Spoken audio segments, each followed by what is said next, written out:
Requesting Supervisor Steve Ding, please report to the dais. Requesting Supervisor Steve Ding to the dais, please.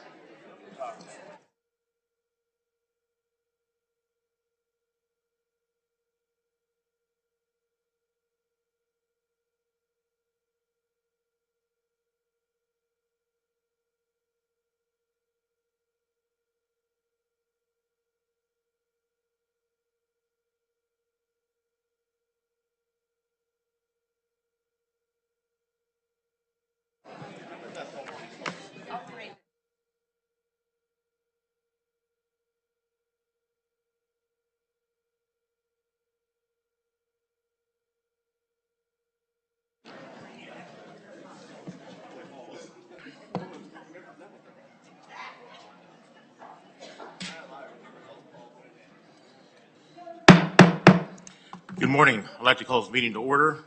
For the record, today's date is April 9th, 2024, and the time is 9:01. We will now have a moment of silence.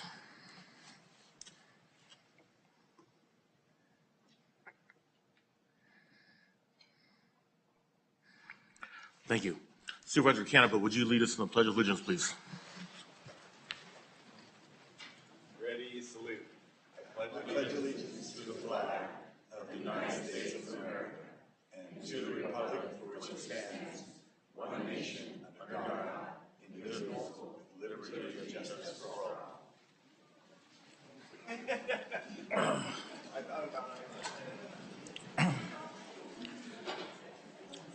Clerk of the board, we have a roll call, please. Supervisor Ding. Here. Supervisor Canepa. Here. Supervisor Patty. Yes. Supervisor Rickman. Here. And Chairman Villapudua. Present. At this time, we'll have recognitions and presentations. Clerk of the board, will you please read the first recognition? So our first recognition is the ceremonial swearing in of our interim county administrator, Sandy Regallo. The oath of office will be performed by Chairman Villapudua.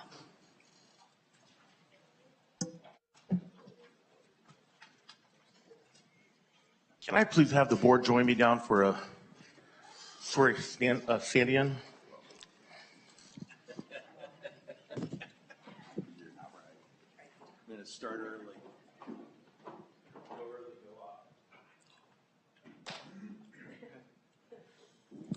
Have it all memorized. I love it, yeah. So Sandy, before I swear you in, I just want to tell you that I know you're going to do an amazing job. For this county, you've been a rock the last 10 years, and you've treated all our employees incredible, and you've been incredible to our board, and we're really looking forward to working with you. And I'm going to read your oath before these gentlemen say a few words. If you could repeat after me, please. I, your name, please, do solemnly swear that I will support and defend the Constitution of the United States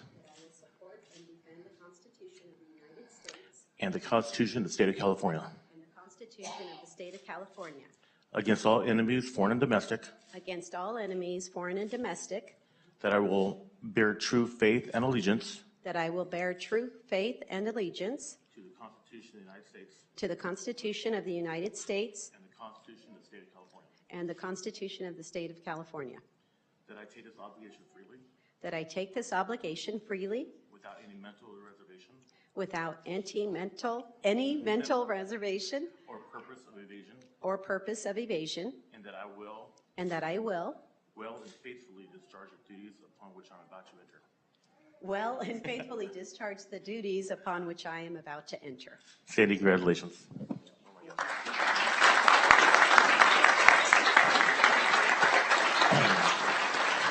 Chairman Rickman, would you like to say a few words? I'll keep it short and quick. Congratulations. We would all know you're going to do an excellent job. We've all worked with you. I mean, I know I've worked with you for the last 3 years. Your knowledge is just exceptional. So congratulations again, and we look forward to working with you, and God bless. Sandy, we want to welcome you, obviously, as our CAO. As you know, the board has given you full authority, and we recognize that your leadership in your continuity in this county, and also the new chapter that this county has with you as a steward, as our CAO right now. And we have not, for the record, we have not gone out and opened up a search. We have right now a position that we feel is very well filled, and it's your leadership that we're looking forward to. We're looking forward to that new chapter. We want to have that, and what I appreciate is that there's an open door. We appreciate there's a relationship. We don't have an issue of obstinance. We don't have an issue of resistance. We don't have an issue of pushback and grandeur and egos that supersede the position. We appreciate that you're a humble servant, as we all are, in this community, and you're doing an excellent job, so we thank you for that. I too want to congratulate you. Sandy's amazing. And so just so everybody knows, before we have these meetings, I get briefed just because I ask too many questions. So they say, no, Paul, you need to come in. So Sandy does an amazing job of anticipating questions and getting the answers. And I appreciate that. And just the relationship already on the 6th floor has increased and gotten better just from your leadership. So I appreciate that and appreciate what you do for us. So thank you. I just want to say congratulations. We have faith in you. And just remind everybody we have one goal. And that's the public safety and health of the citizens of San Joaquin County. And communication is key. And I think you're going to do an excellent job. Thank you. Sandy, would you like to say some words, please? Yes, thank you, Chairman. And I just want to really thank the board for the opportunity. And really all of the support that you all have shown me. I really appreciate it. I agree. I think we are servants, public servants for our community, and so I am here to serve. I really want to thank all the well wishes I've received from all the department heads, county staff, my own CAO staff. Woo! Great team. And I see my husband over there with the camera out there in the audience. So I should thank him. Thank you, Joey, for always supporting me. I love you.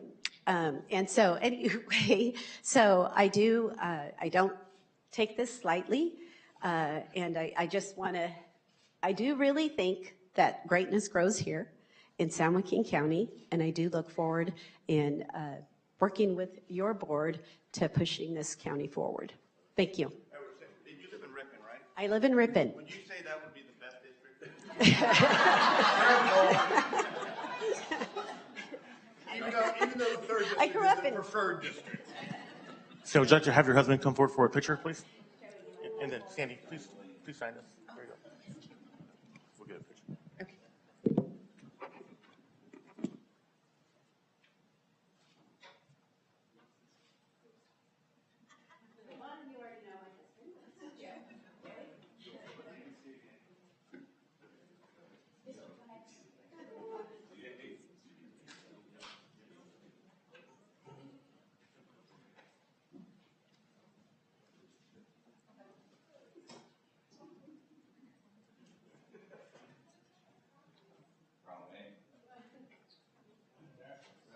Don't block my name card.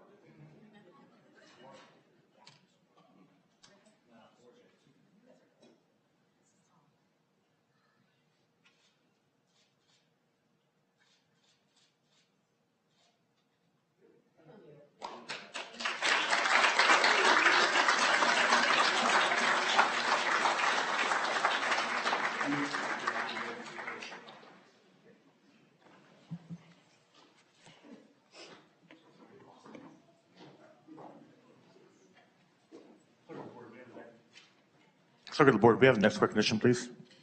Thank you, Chairman. Our next recognition is the proclamation of the month of April 2024 as Child Abuse Prevention Month in San Joaquin County, and I would like to invite Keenan Crick, CEO of the Child Abuse Prevention Council, Ikea Pride Polk, Deputy Director, Children's Services, San Joaquin County Human Services Agency, and also Connor Sloan, Division Director, Early Education Support for San Joaquin County Office of Education, as I read the proclamation, which states, whereas every child deserves to grow up in a safe, stable, and nurturing environment that fosters their healthy development, and whereas child abuse and neglect are serious issues affecting children across our community, causing both immediate and long-term physical, emotional, and psychological harm. And whereas child abuse and neglect is a community problem and finding solutions depends on the involvement of people throughout the community.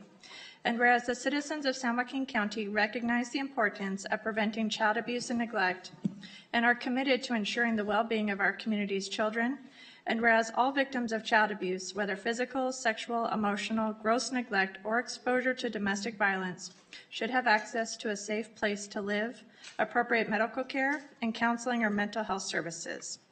And whereas parents, guardians, family members, foster care providers, child care providers, educators, law enforcement personnel, medical professionals, mental health professionals, social service providers, and the public all play an important role in working collaboratively to prevent child abuse and neglect. Now therefore be it resolved, the San Joaquin County Board of Supervisors does hereby proclaim the month of April 2024 as Child Abuse Prevention Month in San Joaquin County. And the board encourages our citizens to work together to support child abuse prevention activities in their communities and schools during this month and throughout the year. Presented this 9th day of April 2024. Chairman Villafudua. Good morning. Would you like to say a few words? Thank you. Chairman Villafudua and respected board members, thank you for this opportunity to focus our time and attention on a public safety issue that is preventable, child abuse. Yes, child abuse and neglect are preventable, yet each year in the United States, close to 1 million children are confirmed victims of child maltreatment. Here in San Joaquin County, 4 children are abused each day. We're not talking about bad parenting. We're talking about clear, compelling evidence of abuse. In 2023, there were a total of 10,311 child abuse and neglect referrals called in to CPS. 724 were substantiated cases of child abuse, all at the hands of their caregivers. At that rate, by the end of today, another 3 children will have been abused, another 21 children by this time next week, and more than 1,000 children in our community will be abused by this time next year. For many children, the effects of their abuse extend far beyond childhood into adolescence and adulthood, potentially increasing their risk for suicide, homelessness, generational abuse, and compromising their lifetime productivity. Recurrent abuse interrupts neurodevelopment, which manifests itself into social, emotional, and cognitive impairments, the outcome of which is the adoption of unhealthy, risky behaviors, which can result in disease, disability, and social problems that make it impossible for these victims to finish school, have healthy relationships, and otherwise thrive.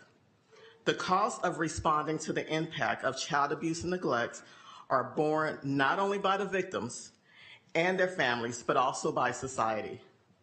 The tangible losses add up to more than $260 million per year for San Joaquin County, paid for through services administered to victims through health care, criminal justice, child welfare, education, and other social services. But the intangible losses, the negative toll on human capital, in fact, may represent the largest cost component of violence against children and should be taken into account when allocating resources. Child abuse has serious and widespread negative effects, but the good news, it's preventable. Among all the safety issues our community faces, preventing child abuse is within our control. We need to stop it before it even starts, focusing on building safe, stable, and loving environments for children. As we recognize April as Child Abuse Prevention Month, let's take a moment to see how we're doing. Many agencies in San Joaquin County are already using strategies recommended by the CDC to prevent abuse and protect children from harm.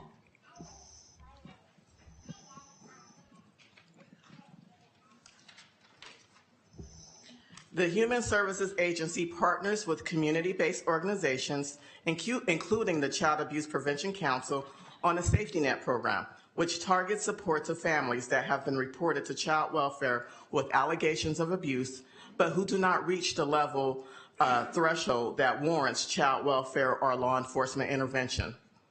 The intention is to intervene with assessments and bring resources and skill building with the goal of strengthening the family, resulting in stabilization.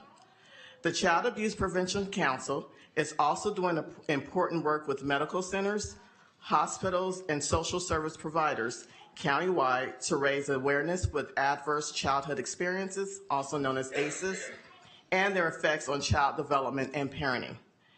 And finally, HSA is partnering with Child Abuse Prevention Council to raise our community's awareness of the role they play in reporting child abuse and neglect by engaging in a media campaign that presents a compelling message of prevention and protection, reminding all community members that each of us has an obligation to report something that we see, hear, or feel. That makes the hair on the back of our neck stand up, or even just makes us look twice. Report it, it is ethical, and it is our obligation. The CAPC and HSA have a strong partnership that delivers many important programs to protect our children and strengthen families. And while they are great, there remains the need for continued funding and attention for our most vulnerable families. Our approach to child abuse prevention must be system-wide. Child welfare, child support, the Office of the District Attorney, education, law enforcement, public health, behavioral health, all these must work together in full transparency for the good and safety of our children. This should not be an afterthought, a bottom of the funding stream list, or an it would be nice to do goal. As adults and individuals with the power to make change, we have an ethical and moral obligation to our children. And when we say, quote unquote, our children, we don't mean that literally. We mean it as a community, because children are children, no matter who they may have been born to. And our obligation does not, should not, stop with our bloodline. Nelson Mandela famously remarked, "The true measure of society lies in how it treats its children." Sadly, by next week, 21 more children will suffer abuse. And by this time next year, over 1,000 more will endure the same fate. We have the power to change this, and child abuse is preventable. We can do better, we must do better, and we can do this together. Children welfare must be a priority that's up to you, to me, to us. Collectively, every child should know they are loved, valued, and respected. We can make San Joaquin a safe place for all children, and we will ensure this together. Thank you for your time, and we'd like to just take a quick moment for the staff and some children from Cap C to do a quick greeting to all of you.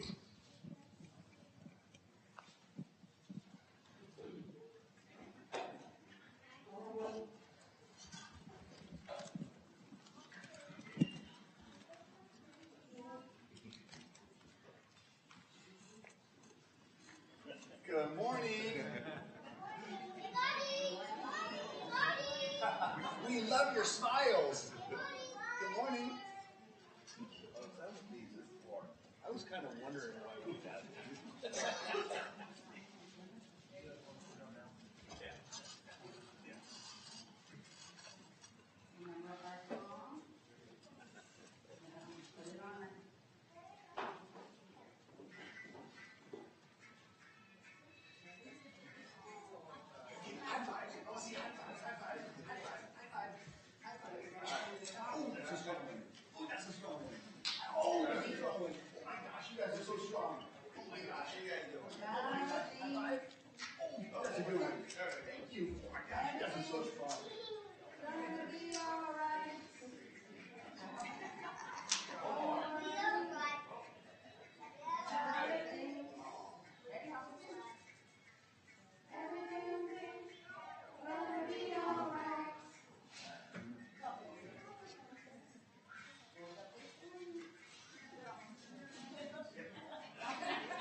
Can we have our staff come up real quick?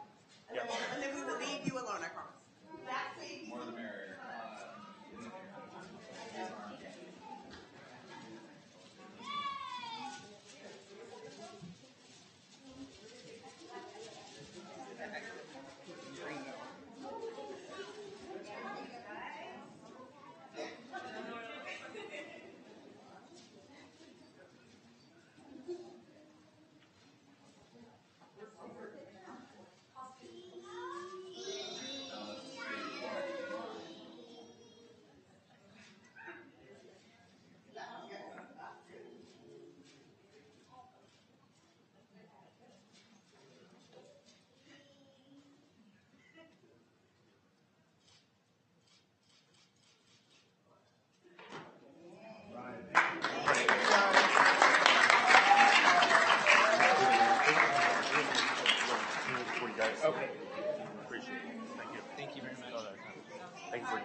Clerk of the Board, will we have the next recognition, please?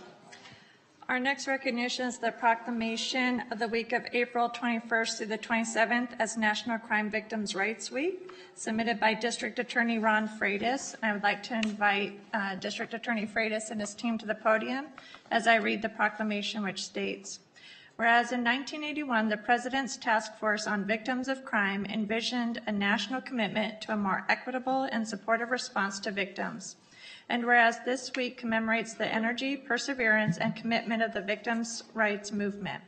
And whereas integrating community experts and trusted victim support will develop a truly accessible criminal justice response appropriate for all victims of crime.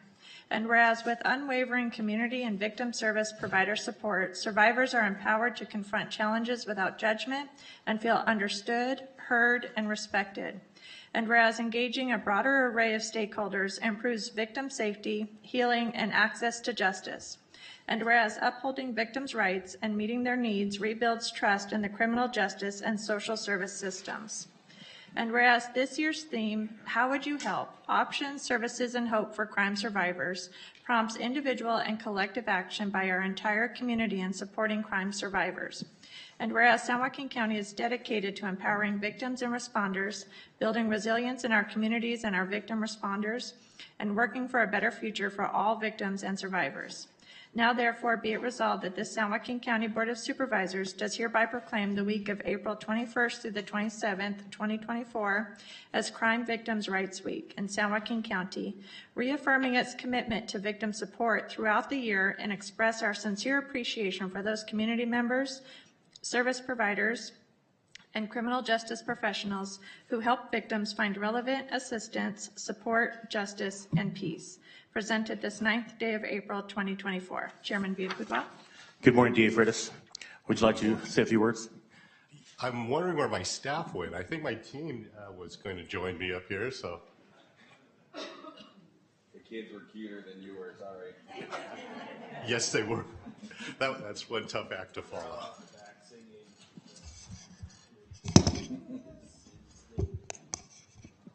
Thank you, Chairman Villapudua, Vice Chairman Canepa, Interim County Administrator Regalo. Thank you very much for this opportunity to address you.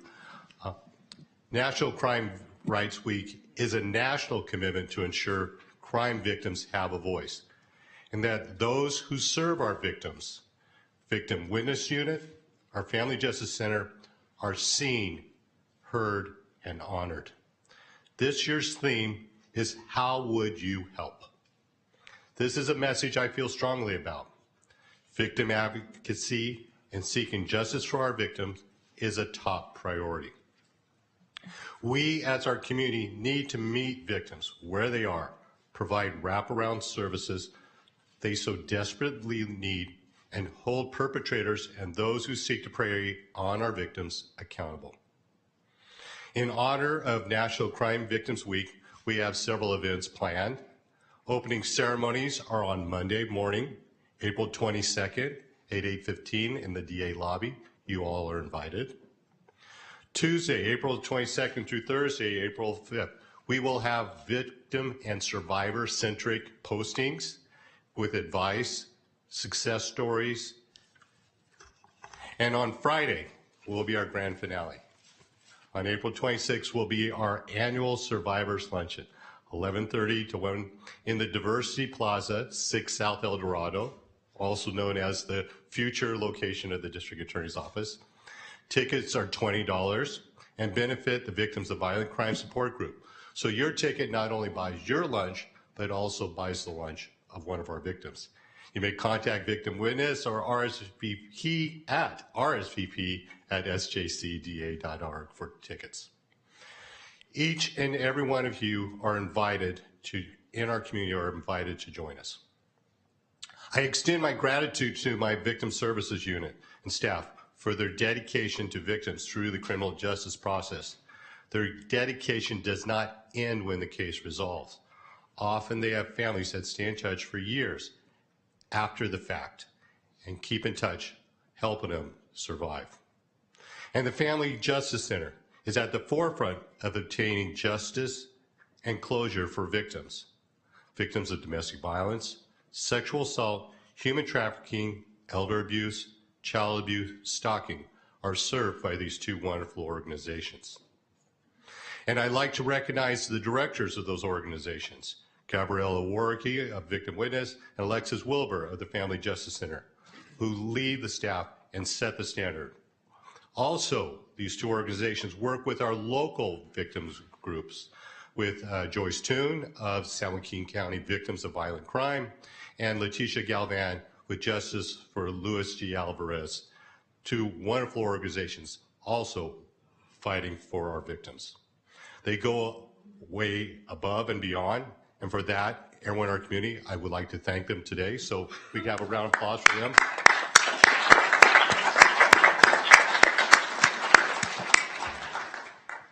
So when this board is asked, how would you help?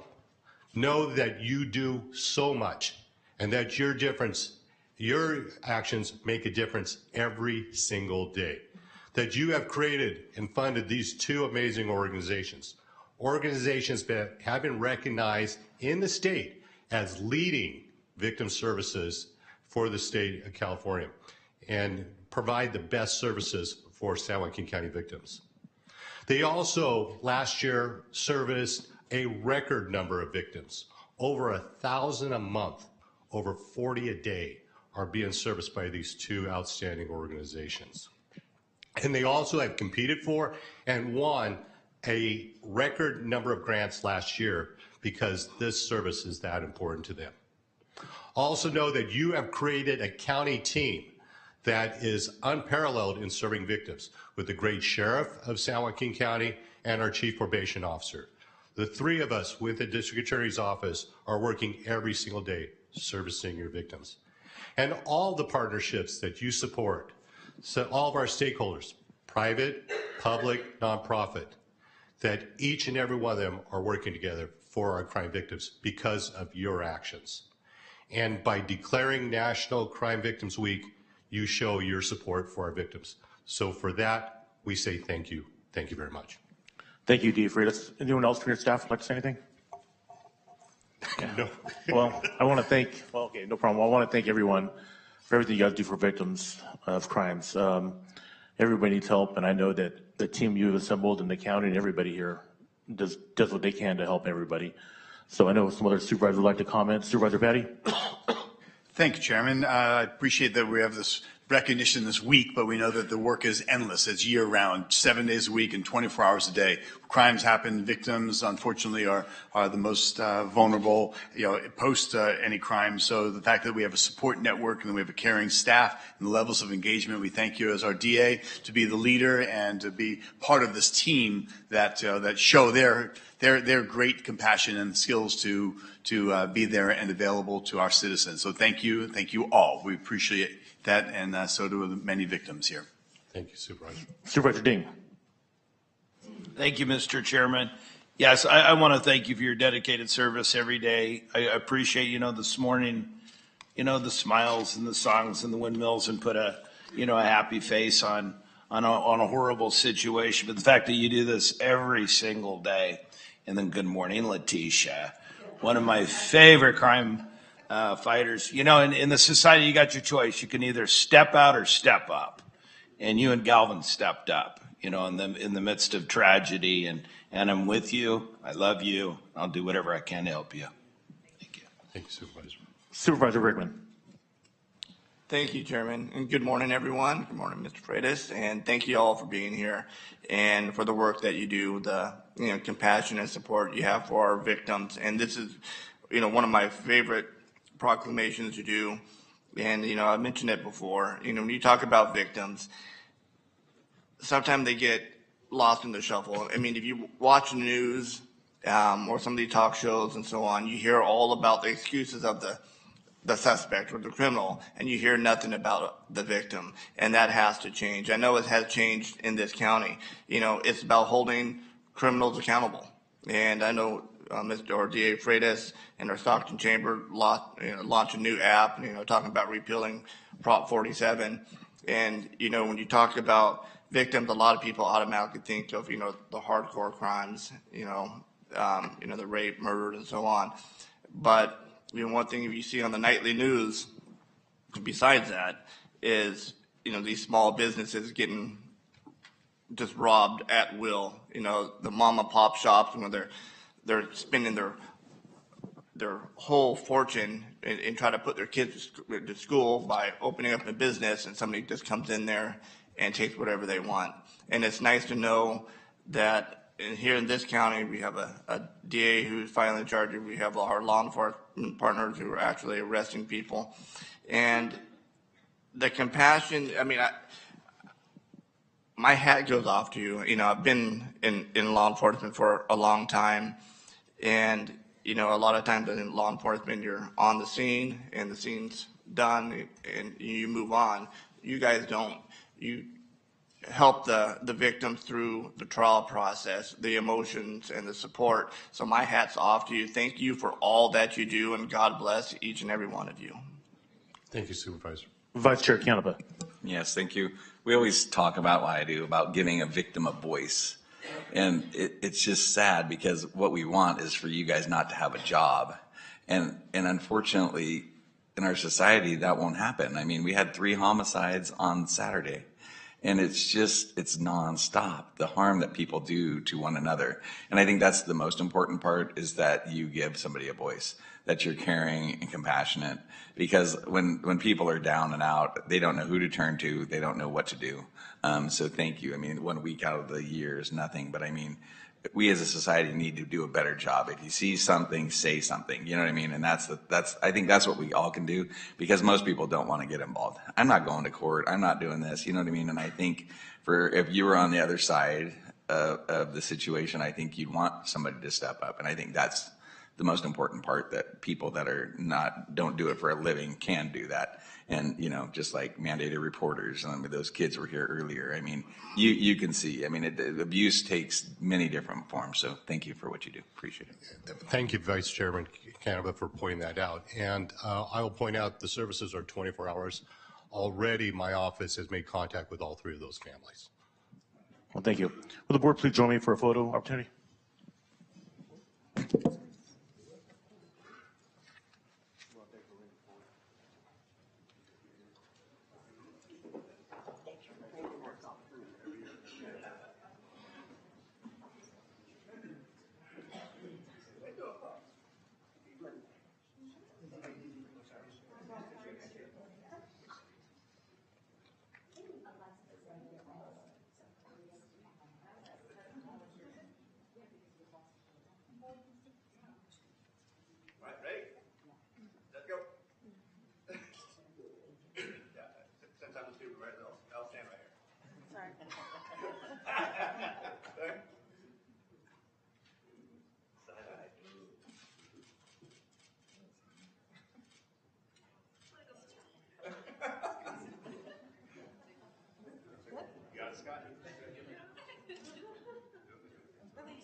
Clerk of the board, do we have the next recognition, please? Thank you, Chairman. The next recognition is the nonprofit organization recognition by the 3rd Supervisorial District of the San Joaquin County Sheriff's Foundation. And I would like to invite the representatives of the San Joaquin County Sheriff's Foundation to the podium as I read this recognition, which states, The certificate of recognition is being presented to the San Joaquin County Sheriff's Foundation in recognition of the foundation's remarkable contributions to the county and its ongoing commitment to upholding law enforcement and community support are commendable. As a registered 501c3 nonprofit, the foundation demonstrates unwavering dedication to enhancing the efficiency and professionalism of law enforcement services for its citizens. Notable efforts include promoting wellness programs, aiding victims of violent crimes, and allocating $50,000 through the CARES program to support other nonprofits within the county. Over the past year, the foundation has spearheaded numerous initiatives, including the establishment of a new K-9 training field, provision of essential apparel for agency units, and sponsorship of events such as the Dighton L. Little SWAT competitions and the inaugural Motors and Training competition.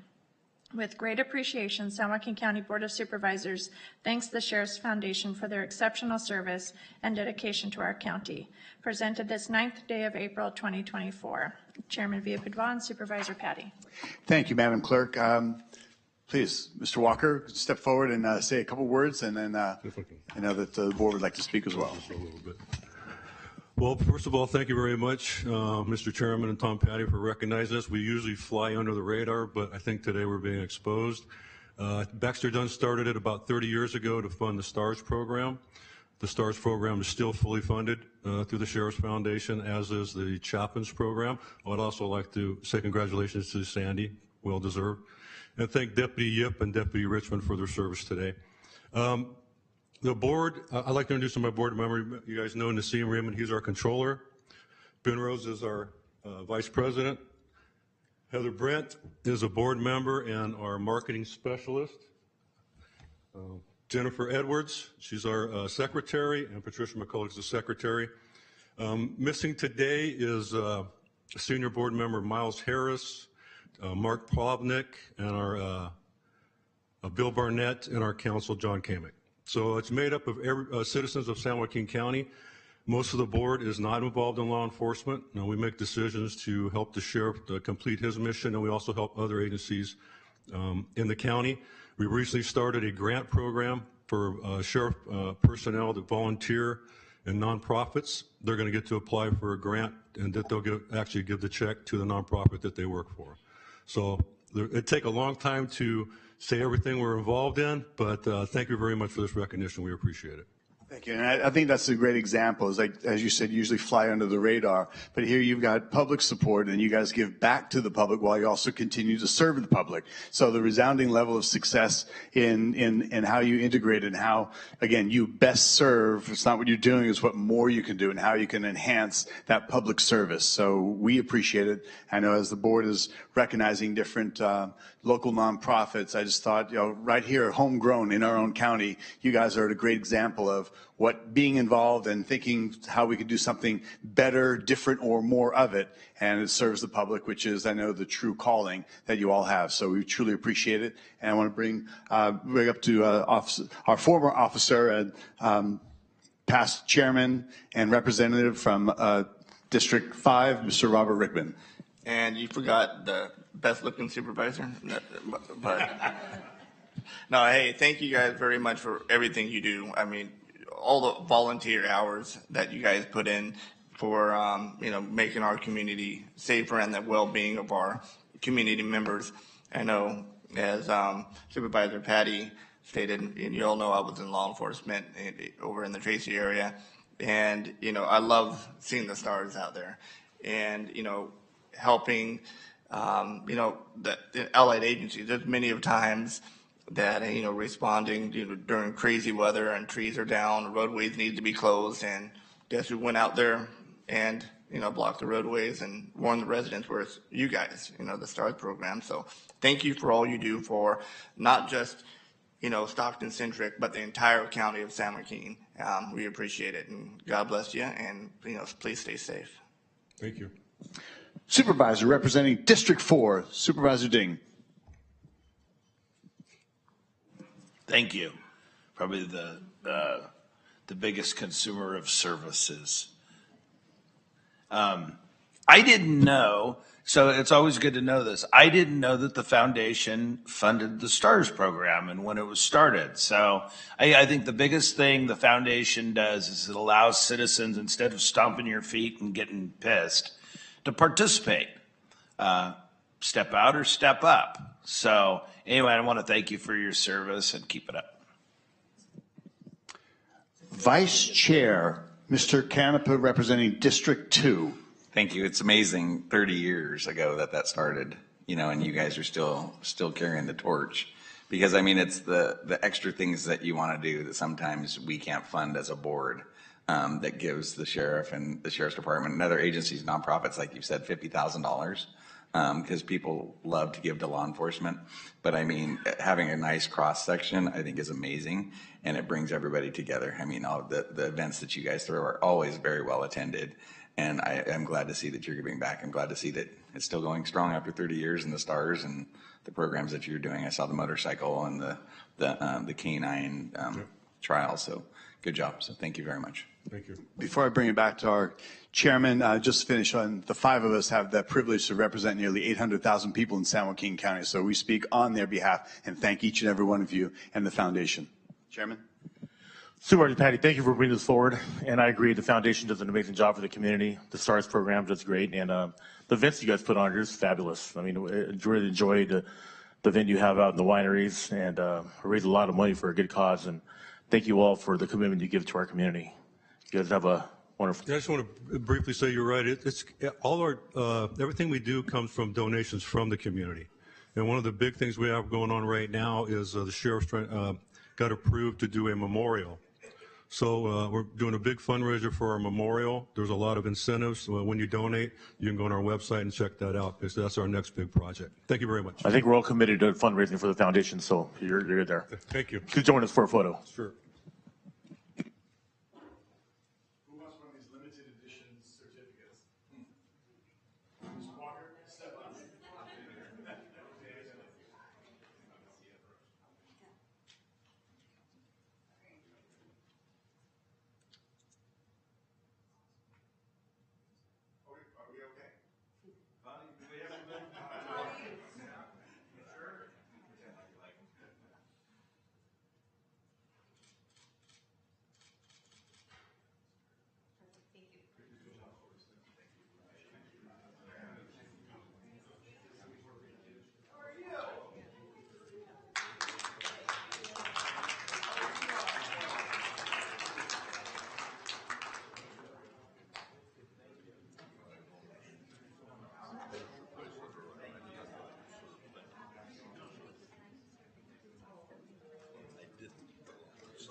Okay, at this time, we will have public comments. Now is the time for public comment on matters within jurisdiction of the Board of Supervisors that are not listed on the agenda and minutes, consent calendar, and closed session items.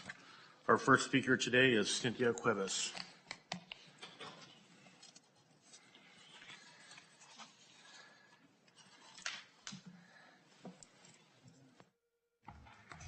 Good morning, Board of Supervisors. Thank you for your time. I appreciate it. I wanted to address, as someone who worked in one of the polling places at the election, been talking with a lot of other people and gotten a lot of feedback, and my experience was very positive. We had a very knowledgeable inspector, and he had stuff out and ready to hook up, if not hooked up already. And he knew how to handle people who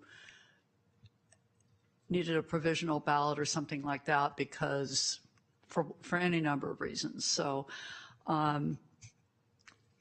the computer online training that we got was okay so far as it went. But I thought more and more about, okay, elections 10 years ago or more, probably more. We didn't have all these machines. I mean, where I lived, you went and you checked in and they confirmed your address. They didn't ask for an ID. This is California, but your address was confirmed. You were given your paper ballot. You voted. You left. And I know there's some feelings on both sides about paper ballots and hand counting. But when I looked at all the equipment, all that stuff, how can it be any more expensive than all that new stuff? And it was new from the last election as far as I could tell. So that's something I would like to encourage to be thought about and pressure maybe put on our state legislators.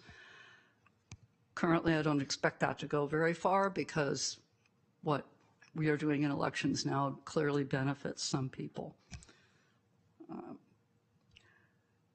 More to what my understanding is you all are going to need to do today. I'm not so sure this election should be certified. There were a lot, and there are other people who will be speaking after me, a lot of, things happening that shouldn't have happened. My own personal thing is I don't like 25 drop boxes.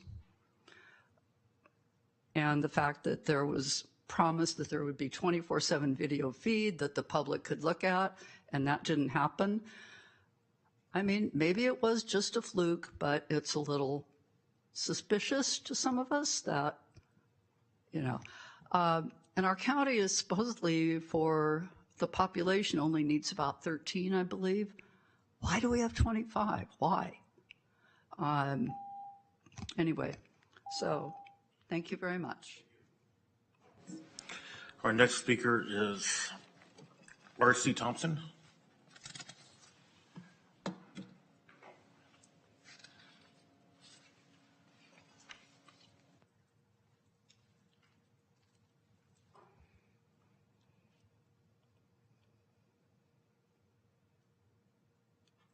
Good morning, San Joaquin County Board of Supervisors. I appreciate the time to stand before you today. My name is R.C. Thompson, the Executive Director of Reinvent South Stockton Coalition. I'm here to place an official request that the Board of Supervisors acknowledge a proclamation for Black Maternal Health Week, April 11th through April 17th.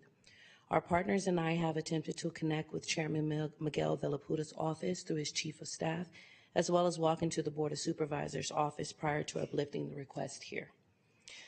Our partners, Health Plan of San Joaquin County Pathways Hub of San Joaquin Community Foundation, St. Joseph's Medical Centers and Dignity Health, Flourishing Families Incorporated, Amelia Ann Adams Whole Life Center, San Joaquin Public Health Black Infant Health Program are all working together towards a county strategic plan to support the most vulnerable.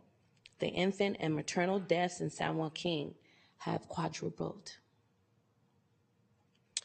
Currently, San Joaquin is one of the counties that the state of California is looking at. It's a serious issue. We're observing data in Black deaths compared to their counterparts, and they're dying 4 times the normal rate. Our partners and I implore the direct support of the Board of Supervisors to support efforts to decrease the infant mortality rates and maternal mortality rates of Black birthing people and their babies. As a community, we can imagine a world where mothers and babies have the essential needs within their community health systems and within their support systems to thrive. Cultural humility, trust building, and reproductive justice supports lead to better outcomes for all of us. During this week, I would like to personally invite each and every one of you to the Black Maternal Symposium being held this Wednesday, April 11th, at Health Plan of San Joaquin Community Room, located at 7751 Matthew Road, French Camp Road.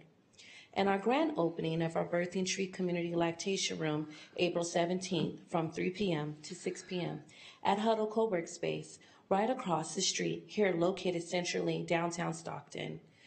These are just 2 events centered around educating hospital and medical staff, connecting with experts in the field of gynecology, and maternal health wellness. We will be demonstrating transformative approaches supporting alleviating the rates in San Joaquin County. Thank you. Thank you very much. What was the time Wednesday? You didn't say the time for the health plan. Thank you. Let me check my notes. So Wednesday, I have the flyer right here. It's 8:30 a.m. to 3:30 p.m. and there will be specialists. I'm sorry, I shouldn't be scooting down. I'm tall, about 6'1". There will be specialists flying in to support our medical staff here and talk about the research and the strategic plans that are happening. So there'll be a panel discussion. So we welcome all of you to come in so you can make a full informed decision on what you want to do in San Joaquin County to alleviate some of these mortality rates. Perfect, thank you. Thank you. Thank you, Chair. Thank you. Our next speaker is Holly Moore.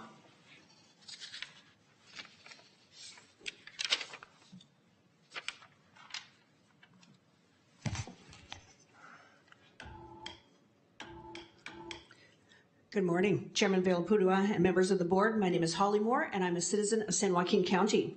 For the public record, these are issues regarding election officers training and polling places under the ROV office's purview. On March 6th, the ROV office, through the public information officer, recapped the election by stating, "We are pleased to report that processes ran smoothly during elections and polls opened right on time, and we saw a steady stream of voters." Unfortunately, this is contrary to observations from poll workers who worked at the polling locations and from voters who came to vote in person. There were a number of problems which stemmed directly from poor poll worker training. It was only an hour long.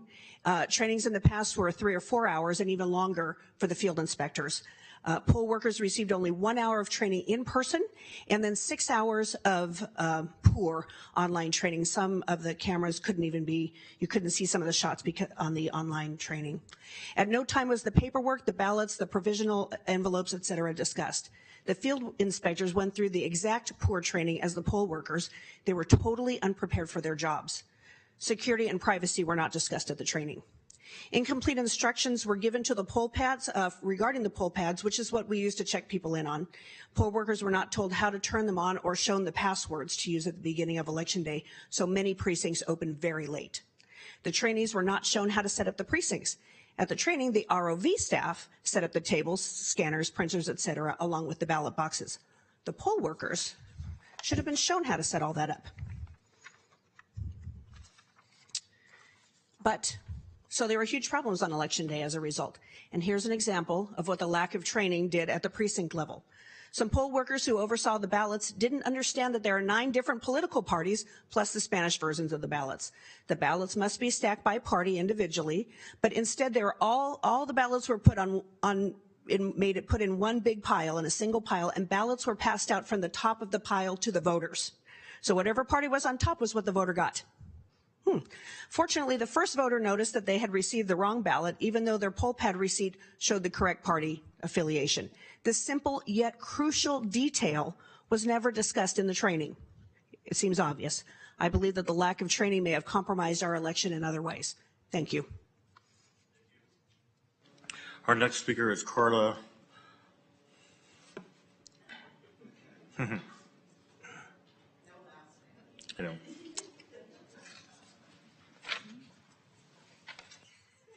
So should I try to say yours? So, good morning, Chairman Villalpudua and members of the board. I'm Carla Huney, and I am a citizen of San Joaquin County. All right. For public record, the issues regarding polling locations under the ROV purview. Several polling places opened at after 7 a.m., which is against the law. One opened at 8:41 a.m. because they could not get the polling pads online. I thought none of the voting equipment could be online. Never on the internet, as what has been stated time and again. So voters were instructed to vote even without checking in or even asking their names. These voter ballots were tabulated without knowing their eligibility. In other precincts, voters were asked by poll workers to leave their ballots so they could get scanned later once the machines came up, and then the voters left. This means the voter wasn't present when the ballot was tabulated, and their privacy was compromised. We saw this same problem in Maricopa County, Arizona. We have received a number of reports of people arriving to vote in person and were told they were not on the poll pad, or that they had the wrong party affiliation. How did their political parties get changed without their knowledge? They hadn't been to DMV or done anything, but their party had been changed. The voters had to vote provisionally. Someone is changing the voter information without the public's permission. We don't know who that is. Our voting system is obviously compromised, which means our elections are compromised. This problem needs to be investigated before the election is accepted.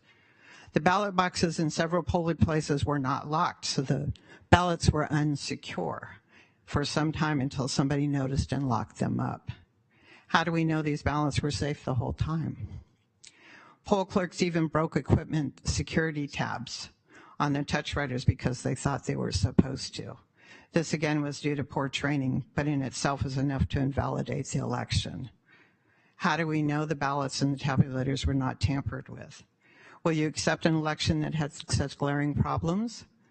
We have the evidence, and we demand a full investigation into security issues before acceptance of the election. And then just this last note. So you remember the ROV office asked for swag money. This is what we got. We got a little fan, we got some sanitizer in this little bag, and a little pen. Do not let them waste our money anymore. Thank you. Our next speaker is Molly Watkins.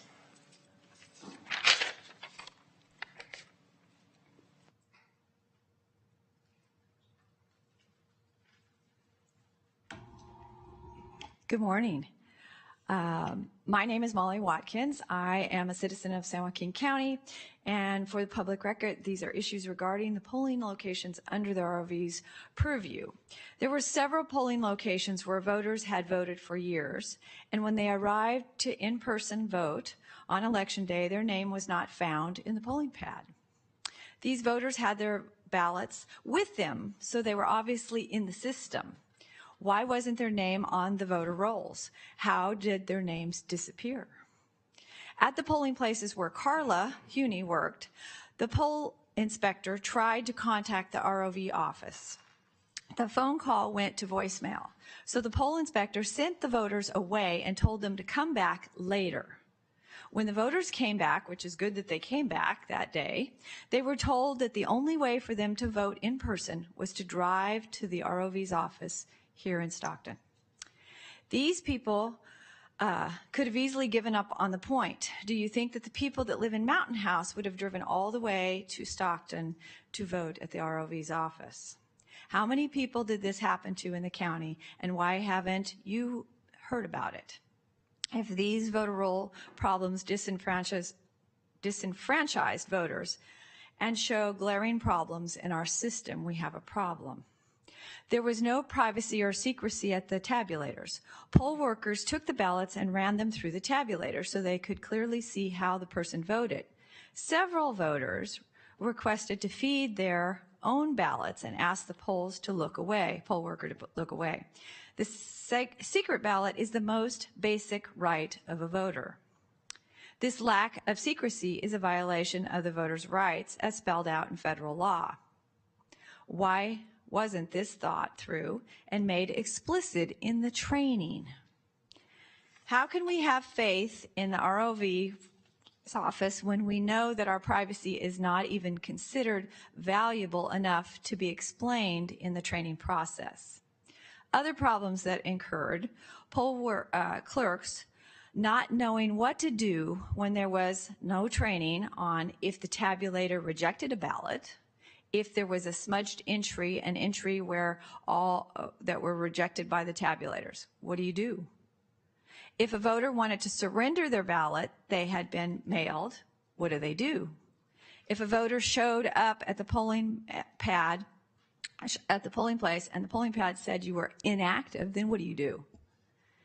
At approximately 7:30, a poll worker saw that they had given out 177 ballots to voters. They estimated that there were 20 ballots not scanned, which left 157. However, the tabulator showed that only 122 ballots had been scanned. What happened to the 157? We need to look into that. Thank you. Thank you, Molly. Is there anyone else in the audience who'd like to address the board?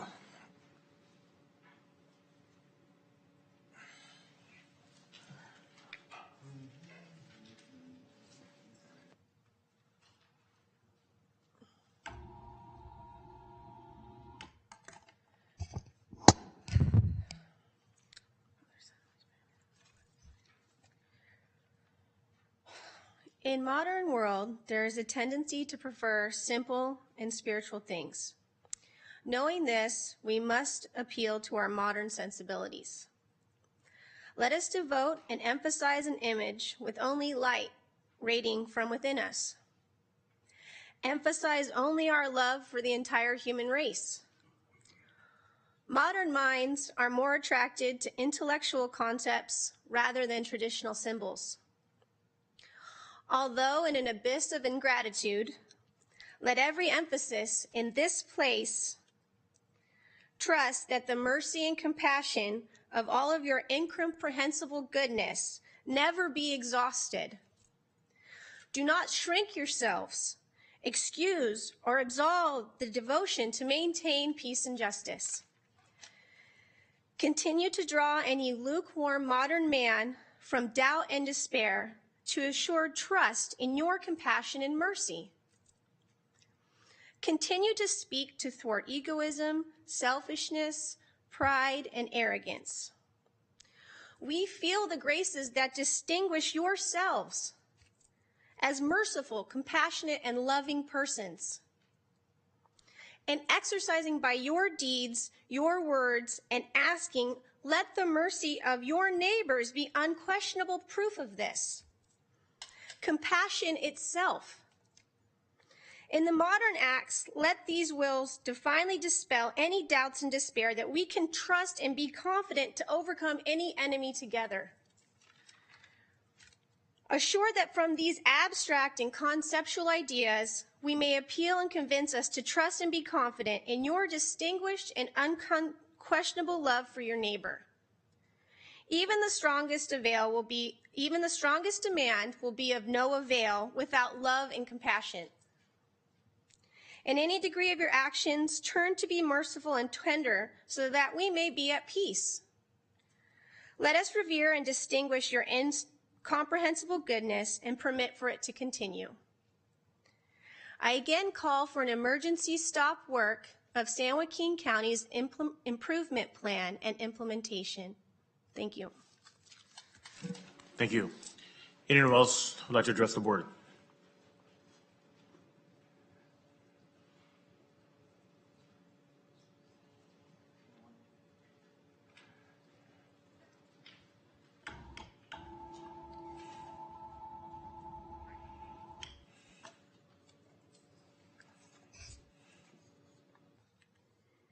Good morning, Chairman Villaputa, Board of Supervisors, and members of the board. Melanie Knott, I'm a concerned citizen of San Joaquin County. For public record, these are issues regarding polling locations under the ROV's purview. Public safety should have been a priority at all the polling locations for both election officers and the voters. Several polling locations were not ADA compliant, and handicapped voters had to walk quite a long ways to get to the polling location. These voters were using canes, walkers, and wheelchairs. This was the case at Live Oak School in Lodi. ADA compliance is critical. At this same location, it got dark around 6 p.m., but the polling location had no outside lighting, so voters had to use their phones for light. This was a dangerous situation for voters, and the ROV's office was required to vet each polling location for ADA compliance. These are other violations that were reported.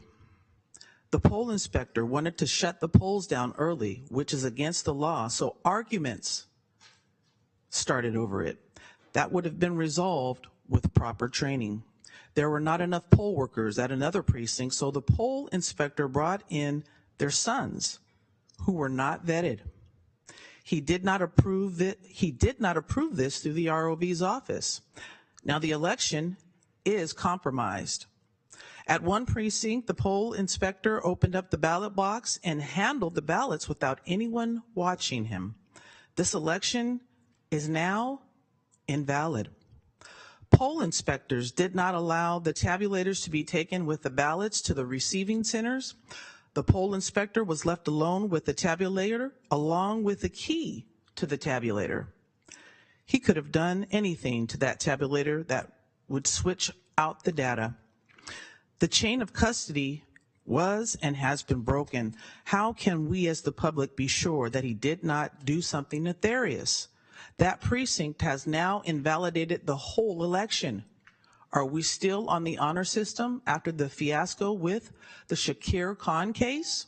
I think we learned our lessons from that situation.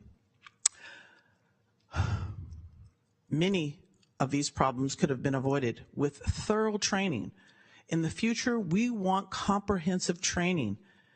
Because of these huge numbers of problems with security issues, we ask that you reject this election until all the problems have been investigated. Knowing what you know, you can accept this election as safe and secure.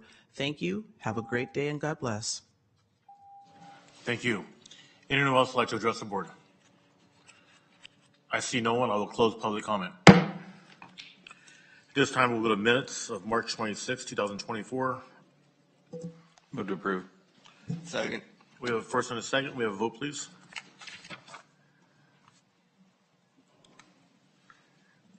And the motion passes 5-0. Moving on to the consent calendar, starting from my left, Supervisor Rickman, would you like to pull any items? Supervisor Patty? Supervisor Canepa? Yes, Chair. 4, 21, and 32.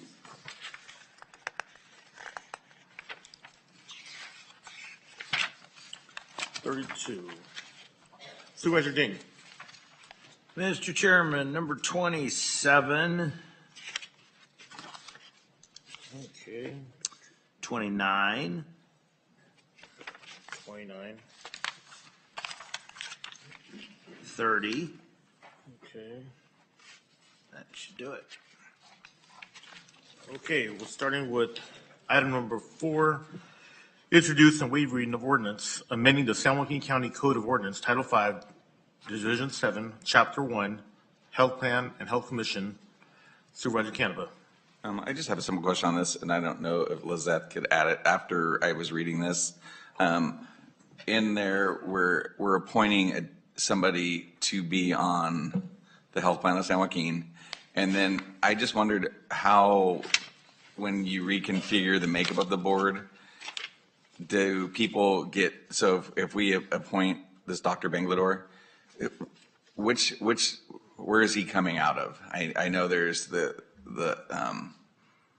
there's the doctors, I mean, because obviously there's 4 doctors that serve, now possibly 5.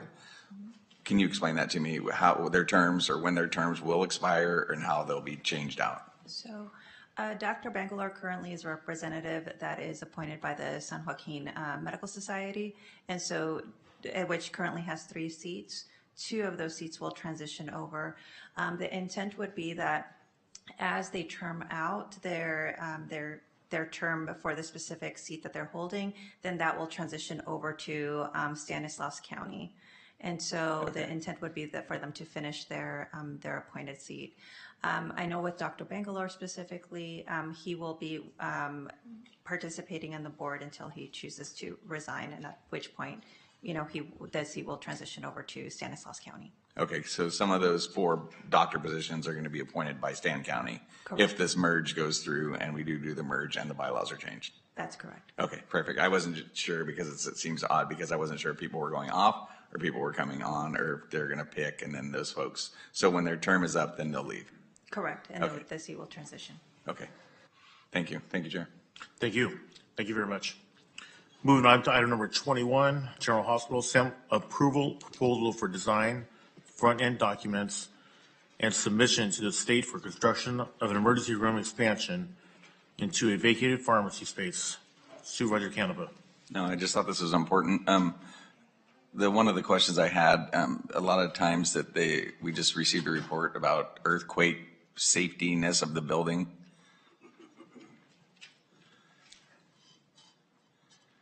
Plus, I also thought this was a little bit on the exciting side because you were saying, so I thought, you know what I mean, if you could show some joy and enthusiasm to a project that's going to make quality of life issues in the San Joaquin County better, I'd appreciate some background. Thank you. Is this working? Good morning, Chair Villaputa, members of the board. So the hospital, just to give an example today, we have 150 beds in our new building, all earthquake up to code in earthquake, so very, very good news there. The unfortunate part is that we have about 170 patients. So the easiest thing that we can do, our emergency room is very impacted. I think all of you have seen it. During the COVID process, we developed an overflow area that we determined would be a great expansion to our emergency room. And the really goal of that is it's going to add about 25 beds to our facility, and it'll allow us to at least bed our admissions in a place outside the chaos of the emergency room. It'll also allow us to treat our CDCR patients in a different area for patient satisfaction for the general population in our emergency room. So it was the quickest way we could get to additional beds. So there's 25 beds there, another 7 beds with a pharmacy remodel. So at some point, we are going to have to address the fact that on a daily basis we have more patients than we do beds, but this is the quickest, easiest, most appropriate way to keep our core services, specifically trauma, OB, in a much better spot.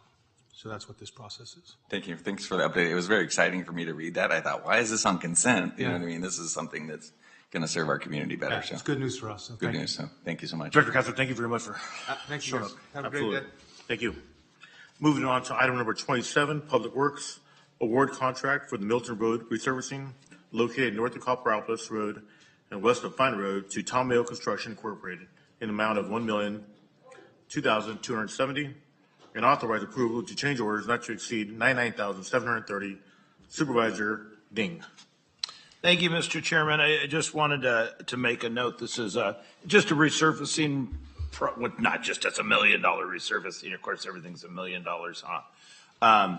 But I just wanted to congratulate Public Works, Fritz, your team. Thank you. You had some neighbor concerns about flooding, et cetera, and you went out there, your staff did, and you handled it. Everybody's happy, and I just want to say hats off. Any comments? Thank you. Appreciate the recognition, Supervisor Ding. I was pleased with our team's interactions with the constituent as well, and that's something we do as a matter of course. So I appreciate your acknowledgement. Okay. I have item number 29 and number 30, Public Works certification of maintained mileage of the roads of San Joaquin County, and also authorization to initiate annexation of one parcel into County Service Area 31, Flag City, and County Service Area 31. Supervisor Ding.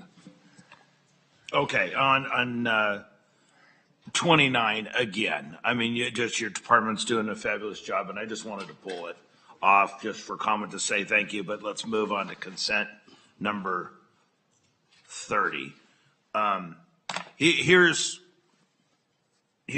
my concern with the view of the world right now is it changed during COVID. And we're operating right now under a general plan that was written well before that, and different projects keep popping up that might make more sense now, and especially like at Flag City. We've got, Rickman's district is, proposed to turn into 100% warehouses so all the good friendly people can move to Lodi. On the west side of my district right now, we're talking about trains and railroads and distribution centers and agriculture industry that is in horrendous shape right now. There's a lot going on. So when I see, and it just says truck stop, but it says Flag City, I don't know what's going on out there. So we're going to have to sit down and talk about that more. And for community development, and I've talked to Jennifer there, we're talking about updating general plan at all. But anyway, I didn't really have a heads. This could be like a minor little deal. I don't know if this is part of the 3,000 acre project. I don't know. Anyway, so I just figured you'd make me sleep better at night and just tell me what's going on. Sure. This is a single 5 acre parcel that is separate from the larger proposal that you're talking about, the ultimately 2,000 acre proposal for a lot of commercial and industrial and warehousing. This is a project that the board approved a rezone and a general plan designation for last year. And it's, I understand that it's for truck parking and incidental repair work, minor repair work. It required public services for water and storm drainage. Sewer was, because of its general plan designation, was allowed to be provided by on-site private sewer that is going to be permitted by EHD. But for the public services, they had to annex into CSA 31 for the water and storm drainage services. And so that's what that is what this item before you is about. And with the board's approval, we would apply to LAFCO to annex this parcel into CSA 31 for water and storm drain services, and Zone W for nitrate treatment for the water system. Thank you, sir. Supervisor Rickman. Thank you, Chairman. Just want to clarify something. I know Supervisor Ding was joking, but I don't want to get tons of emails that, that we don't have a bunch of warehouses, 100% warehouses coming in Tracy.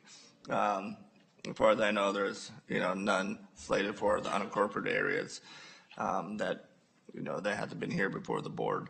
So I just wanted to clarify that so I don't get a bunch of emails asking me what's going on. So I appreciate it. Well, thank you. Anyone else? Number 7. Okay. Well, is 7 Public Works? No. No. Okay. Fritz, thank you very much for all the hard work you do in our county. Thank you, Chairman. I'm sorry I didn't mention that. earlier. I'm sorry. Fritz, we got one more. I'm sorry. Number 32, right? Yeah. We have one more. I'm sorry. Public Works. Acceptance of the SB 1383 Local Assistance Grant, Greenhouse Gas Reduction Fund, fiscal year 2022-2023. Supervisor Canepa. Oh, good morning. Good morning. I saw money and I got excited. So this is grant because we're talking garbage, and we were talking about how to roll out the SB 1383. 1383. So my question is, with this, is there money to hire a consultant to help us walk through that, or do we need a consultant, or is that on your radar? Because obviously, with this going out to bid and getting the most competitive bid and getting people the services that they need. Yeah, we'll be engaging a consultant for that effort, certainly. I don't think we'll be using this funding, but we have funds available for that. This funding will help us with our SB 1383 compliance efforts. One of the key parts for Public Works is the use of software for tracking and reporting to the state that's required.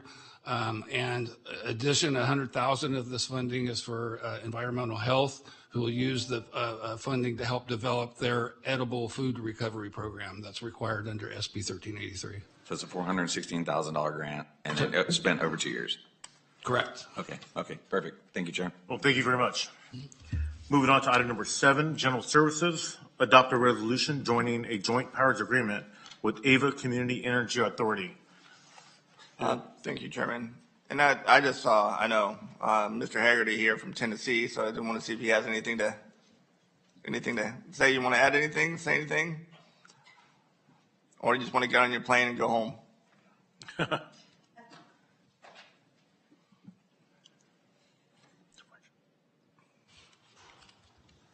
I always find it weird being on this side of the aisle here. But my name is Scott Haggerty. I was County Supervisor in Alameda County for 24 years. And I would tell you without a doubt, one of the greatest things I ever did was bring savings to every resident within Alameda County. And that was through setting up a community choice aggregator in which we guarantee that our rates will always be cheaper than PG&E by resolution. And I think what you're doing today is probably one of the best things that you can do for your residents. They will see lower energy bills. It'll be sustainable energy, and you're doing the right thing as far as your climate action plan. So I would just say congratulations to your board. Hopefully it's a 5-0 vote. And I think that once you get going and you get somebody on your board, you will find that this was probably one of the best things as you look back in your career that you did for every citizen in the unincorporated area of Stockton or San Joaquin County. And Stockton is a member, by the way. I would ask if any of you have any questions. And Lathrop is also going to be a member, right? On their Yes, sir. 2025. Tracy's been a member for several years. Who brought that in? I think some guy named Mayor Rickman. Yeah, okay. We worked on that together. And, yeah, I really, really all joking aside, this is really something wonderful you're doing for the residents. I mean, I got to verify this. What percent are we lowered right now? 5. We are 5% lower than PG&E by resolution of the board. That's a lot of money too. When you look at the energy bills you're getting right now, that's a lot of money to the average citizen that lives in the unincorporated area of San Joaquin County. So congratulations to y'all. I hope it's a 5-0 vote, and let's get going. Let's get this get you guys on our board. All right, thank you, Mr. Haggerty. And the reason I called, and I saw you sitting in the audience, and but I know you worked hard on it. I know we worked together when I was mayor to bring it to the board. And one of the things you look at the most, is the savings, of course. And now with, PG&E, I know this board did a resolution opposing the rates. And, we fought tooth and nail with the PUC to, stop PG&E from raising rates. But, PUC does what the PUC does. And it doesn't look like there's going to be any stopping PG&E raising the rates here in the future. So one thing we can do as a county to look at our residents and to lower our rates for at least what we have control of, the unincorporated areas, is this program here. Like you said, 5%, can be a big deal. It is a big deal to, families. And then you're talking about economic development, being business friendly. That's more money that businesses can recoup and pass on to their employees through raises and also lower prices through products. So look forward to working with you more on that. So thank you on today. Of course, thank you to our staff also for bringing this forward. Thank you, Chairman. Thank you, sir. Supervisor Patty. Thank you, Chairman. And Supervisor Haggerty, because we all know that you can't just shake the moniker once you're out of office, and we appreciate your 24 years in Alameda. You set a great example for all of us to follow in the state of California. We really do appreciate your service and the commitment you've made, because going over the Altamont, we are connected. And so you've led the charge in many ways of how our communities can work together, and this is just another fine example of it. I do have a question for you. I currently reside in the city of Stockton. I don't recall ever getting a notice of an option to opt in to savings with anything that any partnership your company has with the city. So can I still opt in? Is there a process? You won't opt in, you will opt out. By state law, you will opt out. You will get notices and you will opt out. Let me see. Do you know when those notices are going out? See, now you got the technical guy. Please no running in the room. Good morning or afternoon, Supervisors. So the city of Stockton will begin enrollments in April of 2025. Okay. So you'll receive notices about 2 months before that. And as Supervisor Haggerty mentioned, by state law, you will automatically be enrolled. And if you don't want to receive service from Ava Community Energy, then you can simply opt out and return to PG&E service. Excellent. All right. Thank you. I appreciate the clarity, and that's so I didn't miss out. It's just forthcoming. No, I truly don't know why anybody would opt out, though. Mm-hmm. Maybe they don't want to save the money. Maybe they don't want to use sustainable energy. I don't know the reason, but shareholder of PG&E might want to opt in, stay in. I've often thought about that, but our opt-out rates are very low. Yep. This is a great thing you guys are doing. So what would be, if that's the city's timeline of 2025, April of 2020, about a year from now, what would be the timeline for our residents in the county? It would be 2026.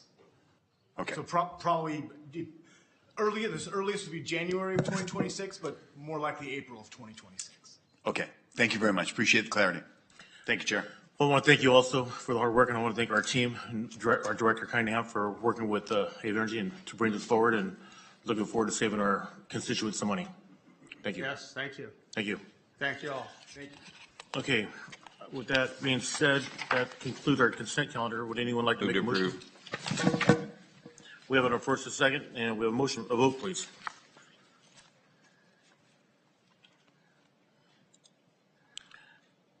And the consent calendar is approved 5-0. Thank you very much. Moving on to San Joaquin County Flood Control and Water Conservation District. We will now recess the Board of Supervisors meeting, and we will be acting as the governing board of the San Joaquin County Flood Control and Water Conservation District. Any comments? Or any of the public would like to make a motion? I mean, a comment or anything? I see none. We'll bring it back. We'll adjourn. And we'll close the Flood Control and Water Conservation District, and we'll reconvene to the Board of Supervisors meeting. So the first item on today's discussion.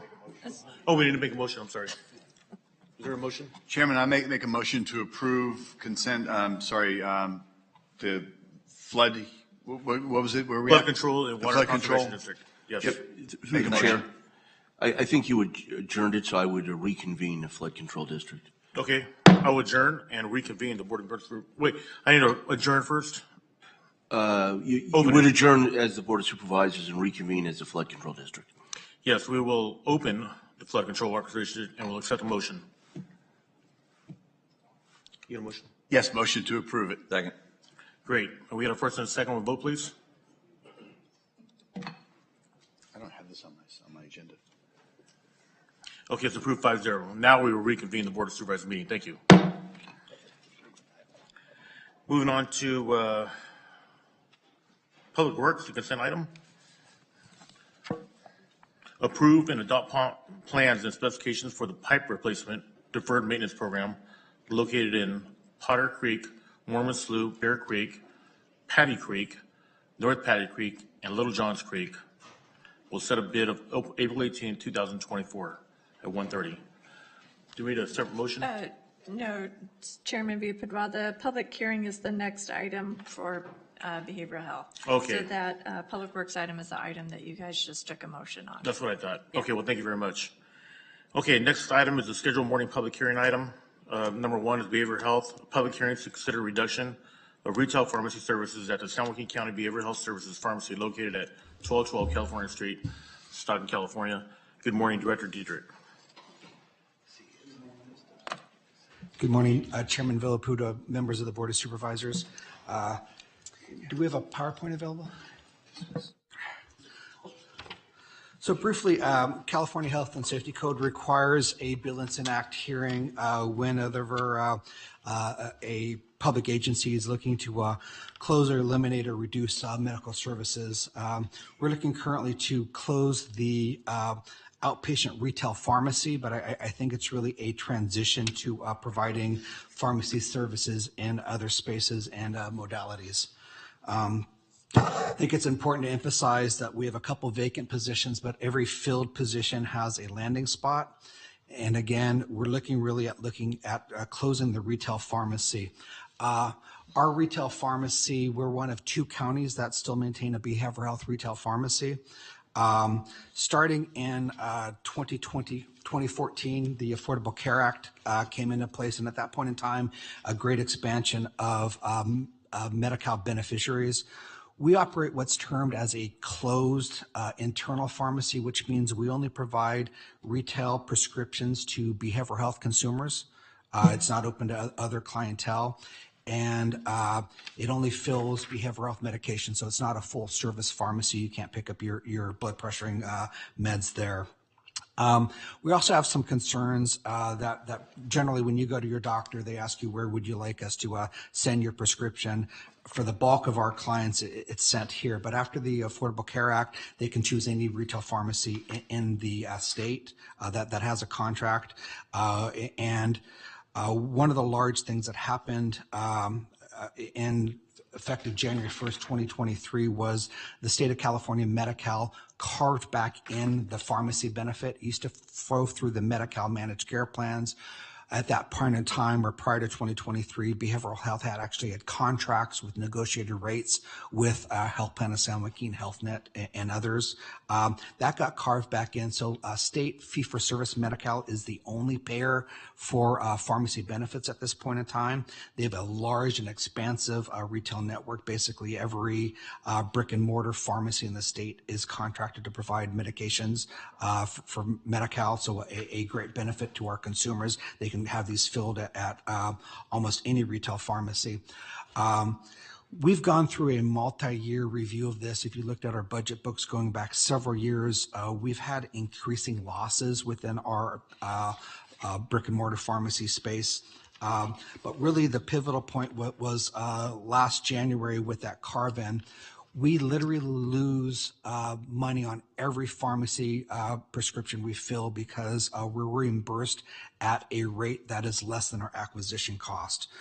So we've gone to a point where 5 years ago we were losing about $400,000. Now it's 1.7, or some years we projected $3 million loss. It's backfilled with a scarce mental health 1991 realignment dollars, and I apologize for the lack of the PowerPoint. But I think what I'd like to emphasize is even though we're looking to close the brick and mortar, not laying off any staff, we're going to still be providing most of the other services, not the retail prescriptions, but the long-acting injectables. We're moving those to be administered in the outpatient environments, working with our contractor to provide crisis stabilization and other type of mental health care beds. We will be supporting them and providing drugs within their scopes.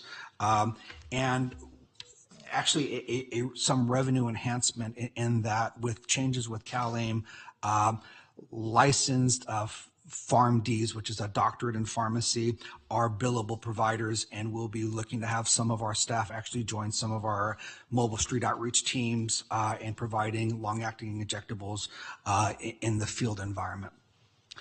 And so ultimately, this is a transition to other modalities. It impacts some behavioral health clients, and this is what was put on our notice that we had to put up a couple of weeks ago. Ultimately, in calendar 2023, the behavioral health pharmacies served a total of 2,608 unique consumers.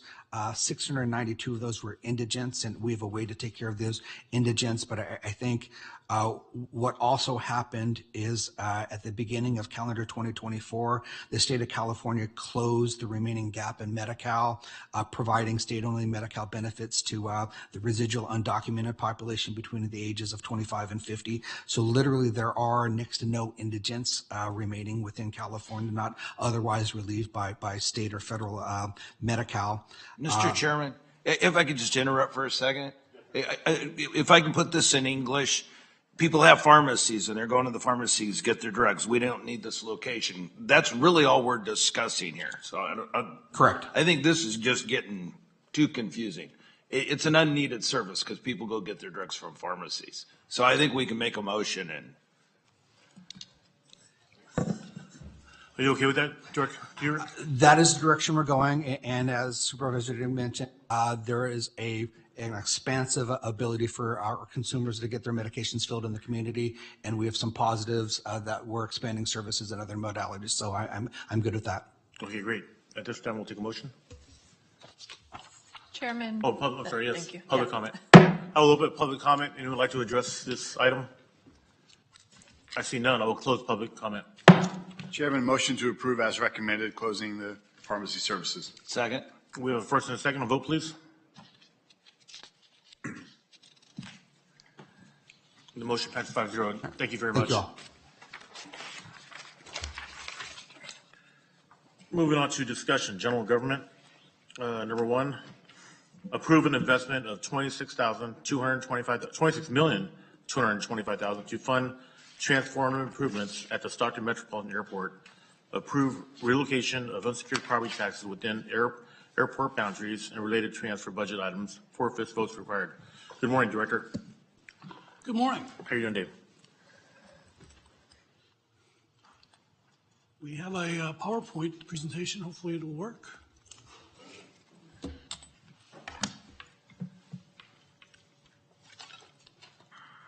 I'd like to thank you for this opportunity to brief you on a very aggressive program that we've developed to catch our airport up into modern times. And we're calling it SCK 2026 Airport Transformation. Back in December, I shared a copy of a report with you electronically that talked about alternative ways to improve our airline terminal building at our airport to make it function more effectively going forward. Hopefully you had a chance to review that. I will talk a little bit about it today. Our current air carrier terminal building has several deficiencies. The building was designed for airplanes seating 50 passengers and less. The baggage check-in was designed before TSA screening. Our public restrooms are out of date. Our hold room basically can accommodate one airplane at a time. And we have no permanent concessions beyond the TSA security checkpoint. All those deficiencies have creeped up over time, and I think they all should be addressed and corrected to maximize the value of our airport terminal building. So here's some photos, recent photos of our airport terminal building. In the upper left corner, you'll see a picture of the back of the ticketing area. There's actually 4 different garage doors showing 4 different baggage service areas for 4 airlines. That idea made sense in the 1960s and 70s when the terminal building was built. But since we have new security regulations, that layout makes no sense at all. And it has not been updated since security regulations went into effect shortly after 2001. Many of the aesthetic portions of our terminal building have not been updated. The restrooms, if you look at the size of those stall doors in the men's room there, you get an idea of how narrow those stalls are. It's just old design, old standards that have not been updated. Our hold room can get crowded and it's not laid out very well. Our baggage claim conveyor, I believe, is original to the building. If we ever have to need parts for that thing, we'll have no idea where to find it. That baggage conveyor is completely out of date. In the general aviation side of our airport, we have a series of T-hangars, hangars designed specifically for small airplanes that are over 60 years old, that are rusted. The doors don't operate on many of them any longer. Some of them we have had to close because they're unsafe. We have a very limited service of 100 low-lead fuel. 100 low-lead fuel is used by small piston-powered airplanes. What we hear from our customers is that many of our customers actually load up fuel elsewhere, bring it in, so they don't have to try to buy it here. That's a terrible thing for us to deal with, and something we want to fix. In today's world, internet service is very, very important in every part of business. General aviation pilots use Wi-Fi to update their tablets for navigation. We have very poor Wi-Fi service available to our customers at the airport. We'd like to improve that. We'd like to provide a pilot center to help pilots do their pre-flight planning properly before they go. And our control tower. It's a FAA-operated control tower owned by the county. Very, very old.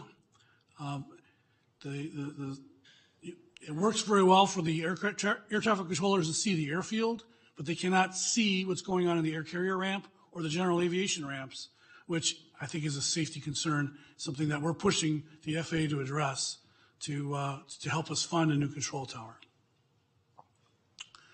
So here's some pictures that kind of illustrate those points. The control tower, again, is owned and operated, owned by the airport, operated by the FAA. The hangars that we'd like to replace are the ones shown on the top. A, B, C, and D are the labels. There's a few hangars called port-to-port hangars. That's the bottom right. It was a fad to build port-to-port hangars 40 years ago. Was a way to build a hangar just big enough for an airplane. They're very, very poorly designed, and they should be eliminated in my view. And there are some other opportunities for redevelopment on the airport that we'd like to take advantage of. So going to back to the air carrier side, I want to make sure that you understand the demand for air carrier services in our community. These are a couple of slides I think that I might have shared with you before. One here, this pie chart in the middle suggests or indicates that the market research that we've done indicates that our current airline services that we receive at the airport meet 6% of the marketplace. That 94% of our market is using other airports, and of course that's what we're targeting to change. The bar graph on the left indicates the most recent origin and destination information from 40-mile catchment area around our airport of 40 miles. That indicates that Las Vegas, San Diego, Los Angeles, Seattle, and Honolulu are the top markets from currently for passengers that originate or terminate their flights within 40 miles of our airport. And then on the right is the leakage by carrier. Again, we have 6% of our market being served by our airport. We have one carrier, which is Allegiant, which is the code G4. So that's why you see 6% under the leakage pie there. But Southwest is WN, United is UA22, 2%. Those carriers are the ones that serve most of the customers from the San Joaquin County region, and those are the carriers that we're really focused on attracting to our airport. The other thing that we talk about when we talk with airlines is about our cost advantage. The cost per passenger. CPE is cost per enplanement. The cost per enplanement is published, is actually calculated and published in industry data. We have a tremendous cost advantage over other regional airports, and that's something that we want to maintain. Probably don't want to maintain the magnitude of that cost advantage, but we want to maintain a cost advantage. The cost advantage that we have right now with, for example, SFO, $20 per passenger, that's clearly probably more than the profit margin on an airplane ticket. That's just a cost advantage we have. We're trying to really maintain the advantage and to point out to airlines that they can make more money when they serve our airport. So we have some proposed improvements that we'd like to advance for the airport, addressing air carrier issues or operations as well as general aviation operations. As an output of the terminal project the planning project that I alluded to at the beginning of my presentation, here's a picture of our airport terminal. I think it's about 1980. And you'll see there are two airlines on the ramp. The airplane to the upper right is a 19-passenger airplane, and the one to the left is a 37-passenger airplane. At the time our terminal building was constructed, that was the marketplace, and our airport terminal handled accommodated those airplanes very well. However, things have changed dramatically. There have been dramatic changes in FAA regulations. There have been tremendous consolidations in the industry, and now the average size of airplanes is much larger, and our airport is not adjusted. Our terminal building has not been adjusted to meet the changes in the industry. My recommendation to you is that we construct a new 5-gate passenger hold room with concessions. So concessions are beyond security, which is the way it's done today. Not the way we do it at our airport today, but it's done elsewhere that way today. We'd like to expand our ability to process baggage, to update our airline ticketing space, update our TSA queuing space, and improve the airport's terminals restrooms. So many of those improvements would be done within the existing footprint of the existing building. Some of it would be in a new hold room. The study that was done recommended this layout. The gray area here is where the existing terminal building is. This is a new baggage check-in and bag claim facility, new security checkpoint. This is an outdoor garden. This is the existing hold room converted to concessions, and this is a new hold room. And it's basically 3 different buildings connected by a garden. And that's the suggestion that we have for our terminal. The price tag of this recommendation is $80 to $100 million. I don't believe we're ready for that kind of investment yet. So I'm going to suggest that we take elements of this suggestion and downsize it, and then anticipate our growth and give us the options to grow into this facility. That plan, this is a massing drawing that shows the same plan. So this would be the baggage makeup, baggage claim and security building.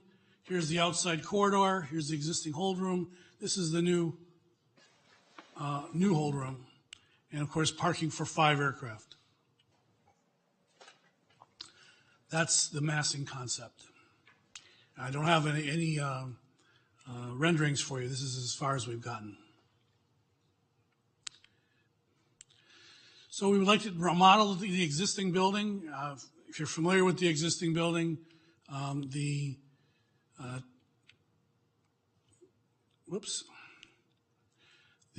check-in or the baggage, the security checkpoint is here. The ticketing is here, and that small carousel is here. We'd like to move things around a little bit within the existing footprint of the building. We'd like to provide ticketing space, queuing space, larger bag claim space, all within the existing footprint of the building, moving baggage claim facilities around a little bit, modifying the TSA checkpoint, and then going out this way and going out and going out to a new hold room. The hold room would be very, very simple. It would be basically a heated, air-conditioned waiting room. It would be rectangular in shape. It would be designed so that it could be reused for other purposes in the future if necessary. But it would provide the space that we need and the layout that we need to service customers today. On the general aviation side of the development proposal, we'd like to replace 36 old T-hanger units. We'd like to provide a self-service aviation fueling center, a pilot flight planning room. We'd like to provide electricity, internet, and Wi-Fi to all of our hangars. All of our hangars do not have electricity, believe it or not. We'd like to start a FAA siting study to look for a new control tower site. We'd like to provide some small corporate hangars. We'd like to build a new awning for the fire station to stage some of their equipment. And we'd like to provide some aircraft sunshades and tie-down spaces across our existing pavement areas to house and protect airplanes. Our west ramp, what we're showing here is a photograph of the west ramp. The red hatched buildings are to be removed. The yellow buildings are to be added.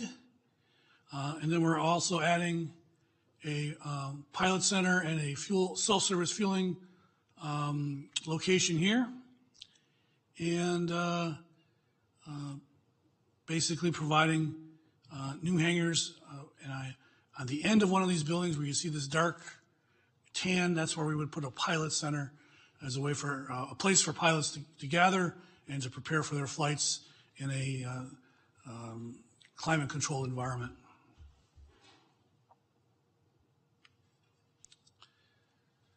These improvements are consistent with the long-term improvements that we have in mind for the airport.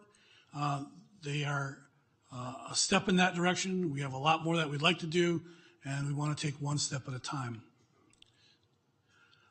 In about 3 or 4 years, we'd like to build taxiway Delta. That's on the north side of the airport, parallel to our primary runway. That would service our air freight development needs. It's a $60 million project. It should be funded by the FAA. We had some difficulty or resistance in getting the FAA to acknowledge the need for this development. That has been changed recently, and we are now in a program where the FAA is acknowledging that it will fund, or it is in line to fund this improvement for us, and they should. It's important for us, and it's a kind of project that is in the wheelhouse of federal discretionary funding, and that's one of the things that we're going to be working with the FAA on going forward. The control tower is the other large project. Control tower is an important service to the airport, but it is a federally provided service. Even though we are going to be required to own the building, we should require the FAA to pay for most of that building. And we have been working with the FAA to try to get in line for financing of a new control tower. So our short-term airfield improvements include development along the north side of our main runway, so that we can continue to provide air cargo services and other kinds of large aircraft services like MROs and service centers that we're soliciting and recruiting to our airport. General aviation would be on the south side of the main runway, and we're also contemplating future growth. If we were to be very, very successful with airline service, future growth of the airline service would likely occur in this area just south of the existing airport property.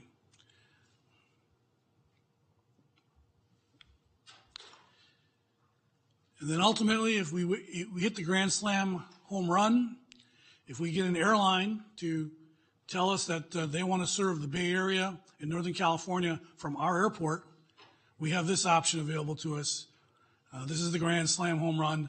This shows parallel runways, and it shows a midfield terminal building development that would be our home run to be a major player as an airline hub in the future. Given the growth of the Bay Area, as the area continues to grow east, as the Altamont becomes more and more crowded, I think we need to ask the question of airlines, do you see an opportunity to grow your West Coast operations from an area, from an airport like ours, which has some growth opportunity and growth potential?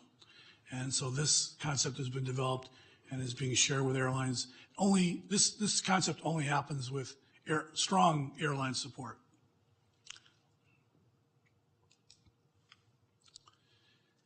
Our budget for the project that I've recommended is $10.5 million in terminal building improvements from the county, another $2.5 million from Measure K, which has set aside $2.5 million in their Measure K program, and then $15.725 for the general aviation improvements that we've outlined for you today, for a total project budget of $28.725 million invested over 2 years.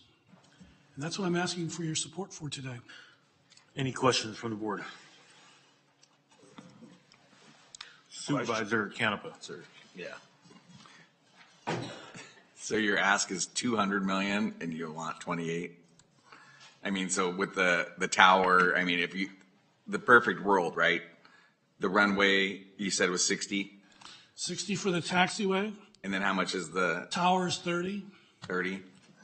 But those are clearly FAA responsibilities, and the FAA ought to participate in those. Okay. So this money is crucial to make it more serviceable.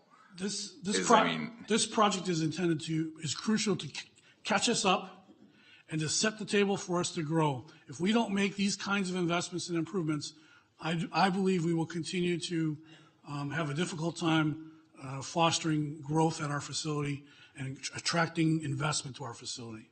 This is the kinds of things that people who invest in aviation want to see.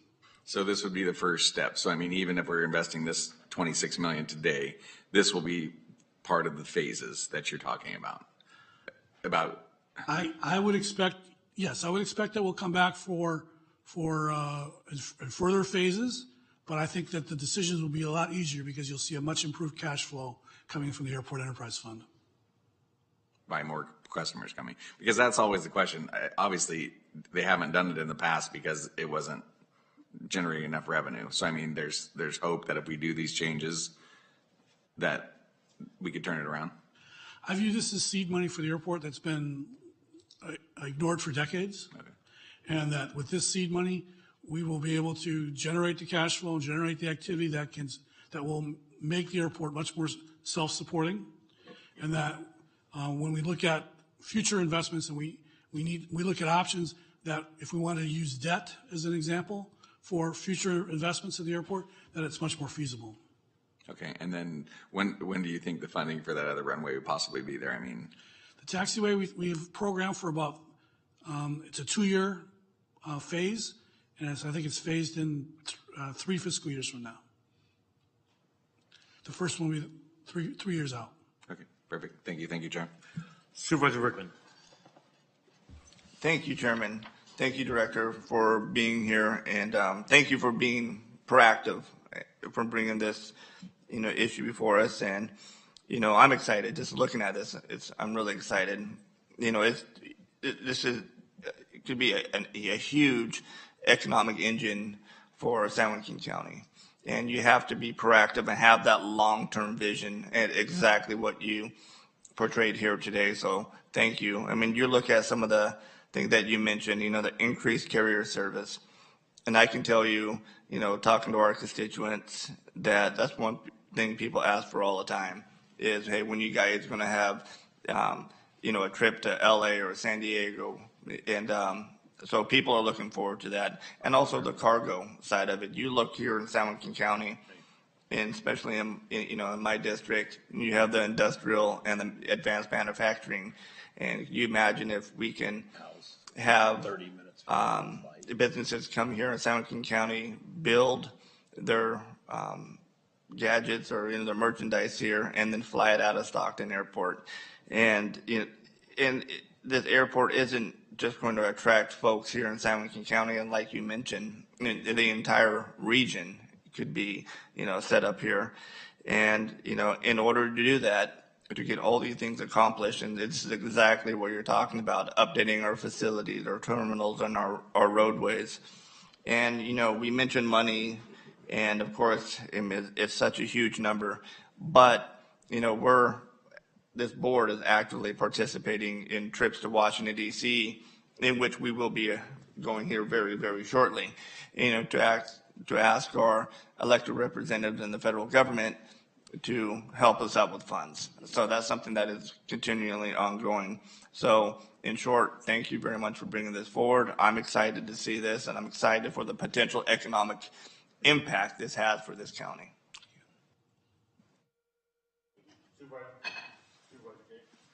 Thank you, Mr. Chairman. First off, my apologies to the director. I've been excited. I haven't talked. We talked on the phone before you came to San Joaquin County, and I'm excited to have you here. But my apologies. I want you to know you are appreciated, and we're excited about what you're doing. And I will get out there shortly. But I feel like we've hired this, major league player, and we put you out there, and we don't come visit anymore. Kind of like kids, they don't come home. Supervisor Patty, you really started spearheading this at the beginning of the year with me and talking about, this is going to be a profit center, and this is something we've got to put major investments in, and I wholeheartedly agree with you, and I appreciate all your efforts on this. I flew out of Stockton Airport every Monday morning, 6:35 a.m. They dumped me into Vegas so I could get to DC, and I can tell you in that flight, which were full, by the way, there were 2 or 3 residents from San Joaquin County. I mean, the amount of traffic we got from people from the East Bay that they said, it's just more convenient, it's cheaper, et cetera. This is absolutely something we need to invest in. Just a comparison note, and I do think we need to think big. Although I do enjoy walking into Stockton Airport because it reminds me of my childhood, because it's the last time it ever got remodeled. It's almost as old as Doug Wilhoit. That's how old it is. The Sacramento minor league baseball park that the Oakland A's are coming to. One of the first things they did at that little ballpark, I don't know if you've seen any of the reports, but they went into the players, into the changing rooms, and they upgraded those things. They're the same locker rooms that are in pro ballparks, because those are as far as they're concerned, those are their customers, is the pro ball players. So although it's only a 14,000 seat stadium, they started somewhere. They would not have the A's coming right now if they wouldn't have put that money, that little seed money, into doing this. And eventually they're going to wind up with a major league team. We need to be a major airport, and we are a major player if we take ourselves seriously and we start making the investment. So thank you for everything you're doing. Thank you, Chairman. First, being on the Airport Advisory Committee as myself and Chairman Villaputa are, I have to applaud the effort, the vision, the action that you're constantly taking and just reinventing and challenging. And some of you may not be aware, but our director will be at One Voice. Initially, the county was saying, no, there's no sense going, but with some insistence, the benefit of us being there, I think it's going to be a great advantage, so we should pay attention to when he's going to be setting up meetings so we can participate and speak on behalf of our almost 800,000 students in this region. I do have a couple questions for you. Looking at the rendering that you have for the 5 flights or 5 jet facility, what's the cost of this first phase in comparison to spending $10 million in this old terminal that looks like it's going to be phased out completely? Are we better off putting an investment into this phase 1 and then eventually getting to this point where we have 5 gates, but we could still use the holding room area? I apologize. I wasn't very clear on that. We're expecting to put about $2 to $2.5 million in remodeling the existing building. The remaining budget would go to that hold room that services the 5 airplanes in a simple structure, at grade level, very simple structure. So that will be an inexpensive version of that hold room. The remaining $80 million would be for that other structure that we're leaving to the north, leaving out of the plan right now. So if we wanted to build the other part of the building, it would probably be another $50 to $60 million. Got it. So for this building right here, it's 50 to 60 million. Probably. Okay, that's outside of our purview of I think where we're at. Mr. Regaldo's over there getting a little nervous if I'm asking about this. Which through the chair, I'd like to ask our CAO, how are we acquiring these funds? Where's the money coming from? How's this fitting? And is there any extra funds that we could allocate that would bolster the advancement of our next phase? Well, thank you. Through the chair, I did ask to speak because I did want to, and Director Sokol didn't go into it completely, but I would like to. I appreciate and I applaud the board for taking this up for consideration. But Director Sokol had come to meet with our office, and so our team had to put our thinking hats on. He gave his presentation of the whole broader long-term, but then letting us know how many of the projects should be funded by the FAA. And so in the future, hopefully some of the bigger dollars will come in. So after he presented, our team with the chief and the analyst for the airport, Adam Brucker, we got together and said, okay, what can we do? What needs to get done to help the airport get into we also want to attract people to our airport. It's huge for our economic development. And so in the board letter, it does show our sources of funding. $10 million is coming from our county general reserve fund. That served as a cash resource for financing during the dry period. Now our reserve for contingency is at the level where we don't need that anymore. So we took $10 million, closed that out. That'll be going towards into the airport capital fund. And then we do have a couple of reserve funds that are specific for economic development. The Airport East Project Special Revenue Fund and the Airport 599 Development General Fund Special Revenue. We took $6 million from one and $4.7 million from the other.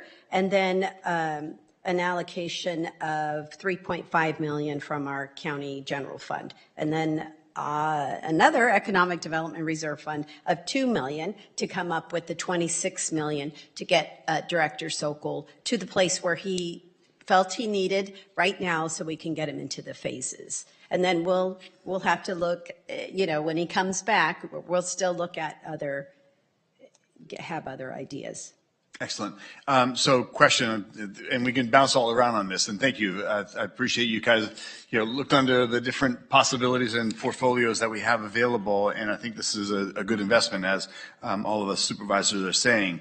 Couple things, as we go forward for an RFP. Now, this is our own dollars, so we do not have to have any prerequisite of state or federal mandates of how the money is spent. Do you know the parameters that we have to operate under?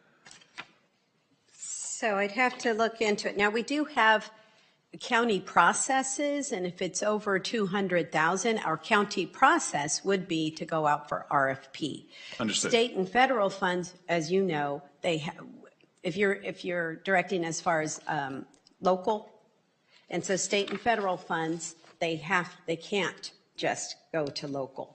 I believe we do have a process, and so we would abide by the county process. And I'm looking at county council because I think, wants to speak. Okay, through the chair, county council, what would be our process when we go through RFP? Because I want to be crystal clear on this.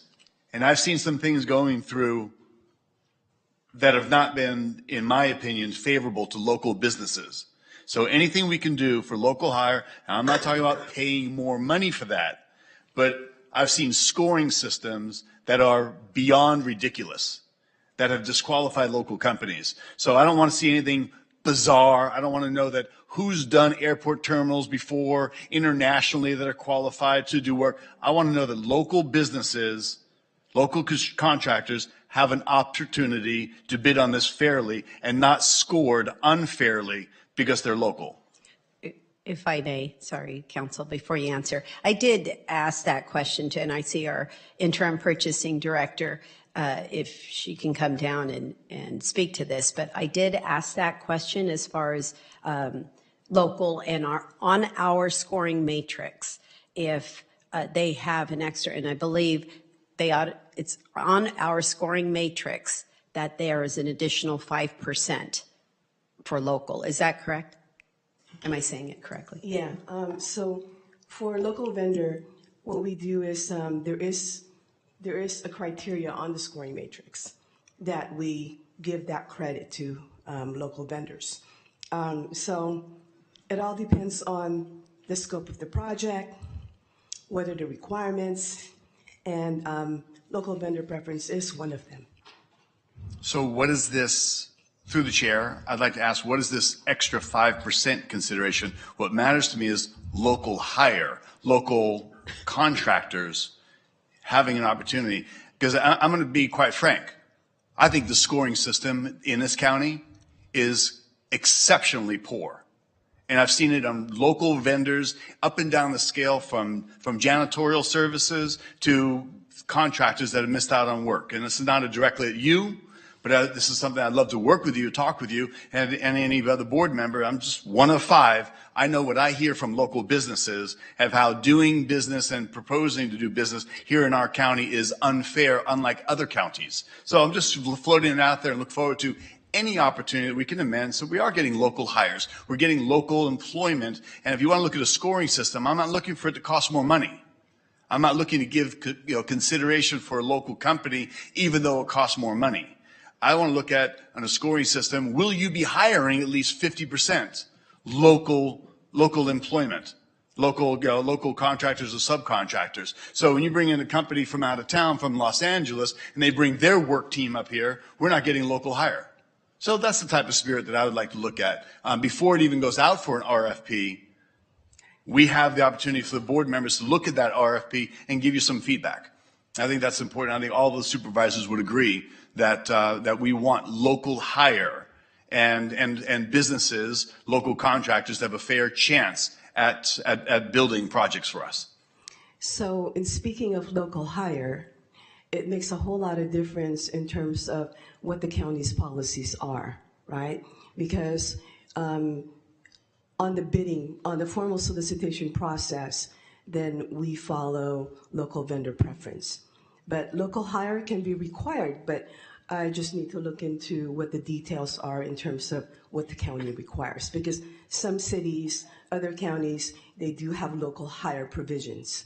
And it requires general contractors to go out locally to the unions to figure out whether, to qualify actually to do the project, whether it's a percentage, 60% by local hire, 40% by them, or vice versa. So I will look into what the policies are of the county to see whether we even have them.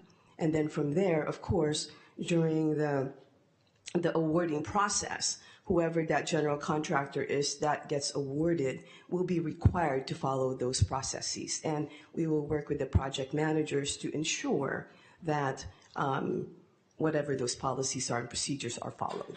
Right, and just so, I know you're in an interim position, and I appreciate that. So in the past, my office has tried to talk about, and I've been stymied from engaging with the with purchasing to talk about local hires and what we can do. And there's great models out there that we could replicate and bring into our county for what our county policy would be. So this is just a great example. Before we start spending $10, $20 million, we want to make sure that our local contractors and qualified work base, skilled labor is available for this project. There really are, and it's beyond purchasing. But in conjunction with purchasing, we work with the department and their project managers to ensure that that's being followed. Yep. And again, it's not a matter of what's being followed, but it's what we can do. If we need to change something, incorporate something, Definitely. bring something to the board, say, this is what we're doing to be more inclusive for local hire. That's the key. So I want to bring that forward and really get a chance. We've never had a chance to meet and see eye to eye. So I look forward to following up with you on this and give you some examples that are working in other counties and cities. Sounds great, and I'll follow up with county administrator to make sure that we can look into it a little bit more. Fantastic. I appreciate it. Thank you very much. You're welcome. Chair, last I would just say, Director Sokol, do you feel the money that's being spent here is an adequate use of the dollars? We're not putting bad money or good money after a bad plan, but you've very carefully kind of analyzed how we're going to be using these dollars, and it's going to be to the benefit of the county. I do believe that all these investments are worthwhile investments that will catapult or assist the airport moving forward. I'm hoping that on the air carrier side, we will outgrow this investment. But I believe we have to make the investment to advance. And the investment for the hold room area, as I mentioned to you earlier, will be carefully designed so that there would be a potential reuse of the structure for some other aeronautical purpose if we do outgrow it. If we don't outgrow it, we'll use it and it'll be effective. But if we outgrow it, there will be another way to use it, unlike what we have today. What we have today is a terminal building with funny different levels and things, and we can't reuse it for much of anything else. But this will be something that we will be able to reuse. Excellent. I appreciate your diligence and the careful work that you've put into this, and I'm in support. So thank you very much. Thank you, Chair. Thank you. Thank you. Supervisor Ding. Thank you. And welcome aboard. Thank you. So I wanted to echo what Chairman Patty had to say. What did I say? Sure. Oh, as he's leaving the building.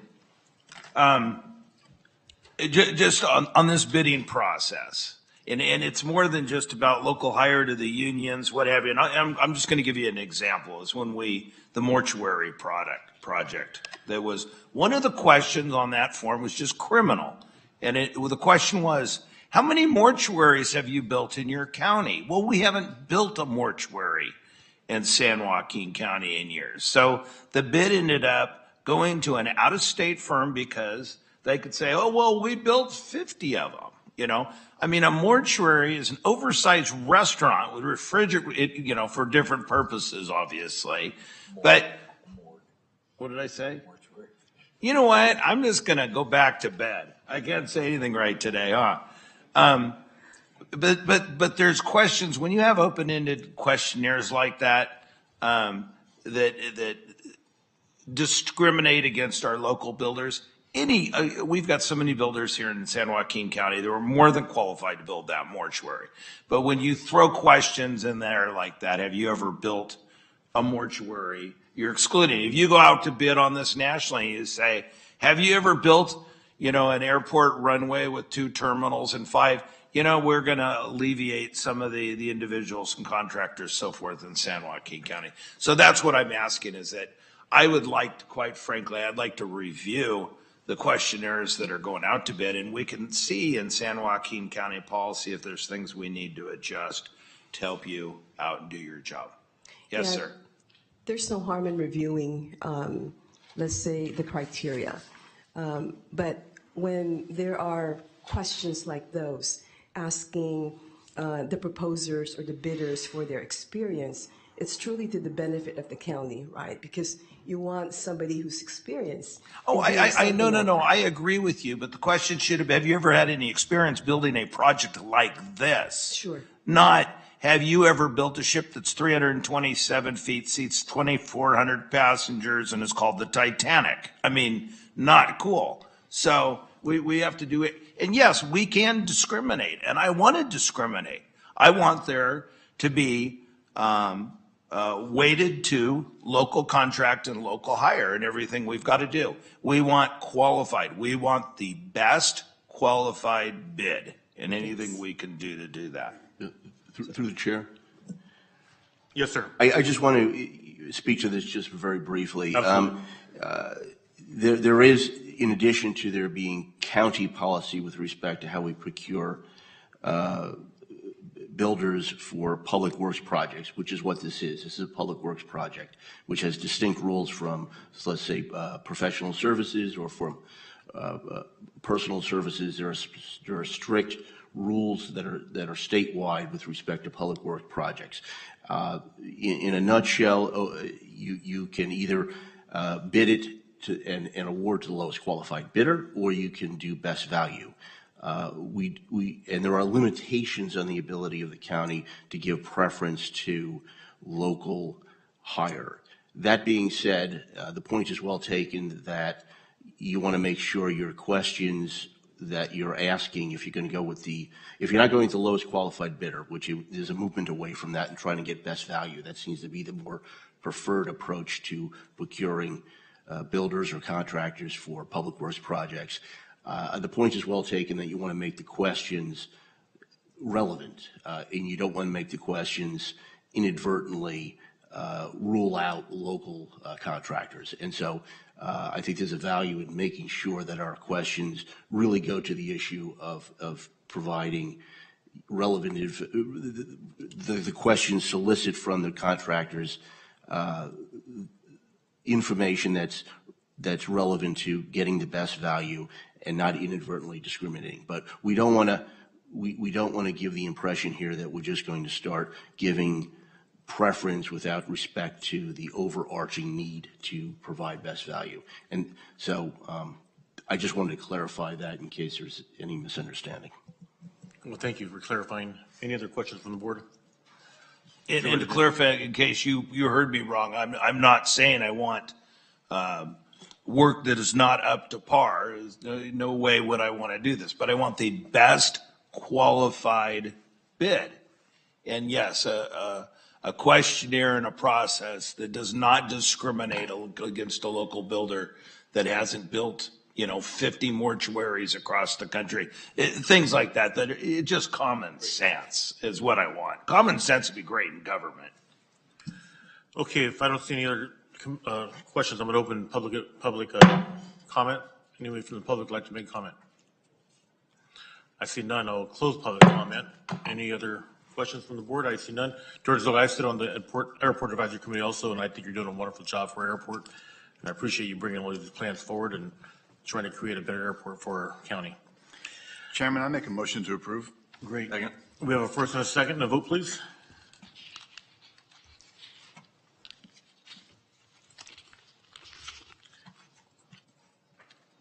And the motion passes 5-0. Thank you very much for that presentation. Thank you. Moving on to item number 2, District 2, discuss formation of an ad hoc committee in preparation for the San Joaquin County's 175th anniversary. Supervisor Canepa. Thank you. So this is to form an ad hoc committee since next year, February 2025, will mark the San Joaquin County's 175th anniversary. And I will be chair, hopefully at that time, if my fellow board members select me to be that. Supervisor Patty excluded. No.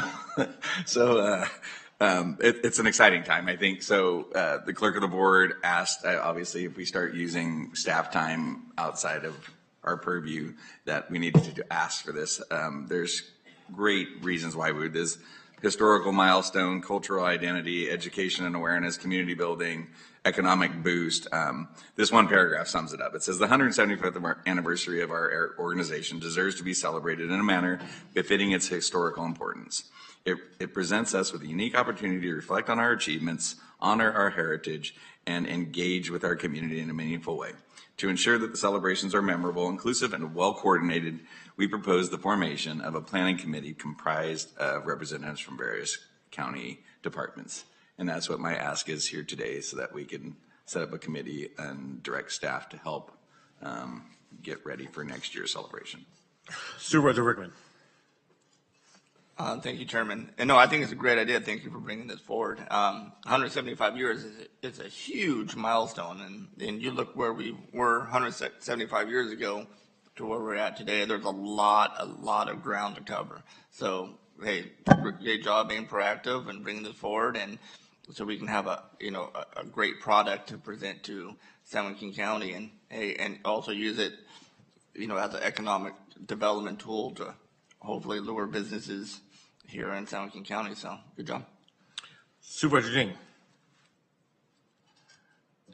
Thank you. No, this is exciting. I've been working with the Historical Museum. We're getting ready to do a huge old photo display in the restaurant. They've been going through all the old pictures from the late 1800s and early 1900s and the development of San Joaquin County. And it's something very important. Any help you need, I'd love to help you on that. Okay. Yeah, one of the most important parts. I mean, obviously, we were one of the original 27 counties in 1850. So that's huge. Sorry to interrupt, Chair. No problem. I was saying Supervisor Patty will not be here, so obviously you have between Supervisor Ding and Supervisor Rickman to help you. It's up to hey, Supervisor Ding, if you want to, by all means. I'd love to. Okay. By all means. After I just got done promising Nicole that I wasn't going to raise my hand anymore and take on any more projects, she would love to help you. Supervisor Patty. Thank you, Chair, and I appreciate great idea doing this, bringing this forward. As you three are advancing on after myself and Chairman Villapudua term out, you guys can bask in the glory of the leadership we've brought for the last 8 years to catapult us into that 175th year. So we are not opposed to life-size statues that you guys might want to put up in honor of the 174th year supervisors serving the county. So thank you, but great idea. And Supervisor Canepa, do you think we'll even remember who this guy is after last year? I'm going to open public comment at this time. Anyone like to, any questions or comments regarding this item? I see none. I will close it. And then Supervisor Canepa, how would you like to proceed? I just want to thank the clerk of the board for helping. So obviously anybody who wants to help out in this endeavor is more than welcome. So she's going to take over the reins of organization because I'm not great at that. But thank you. Do you want two members?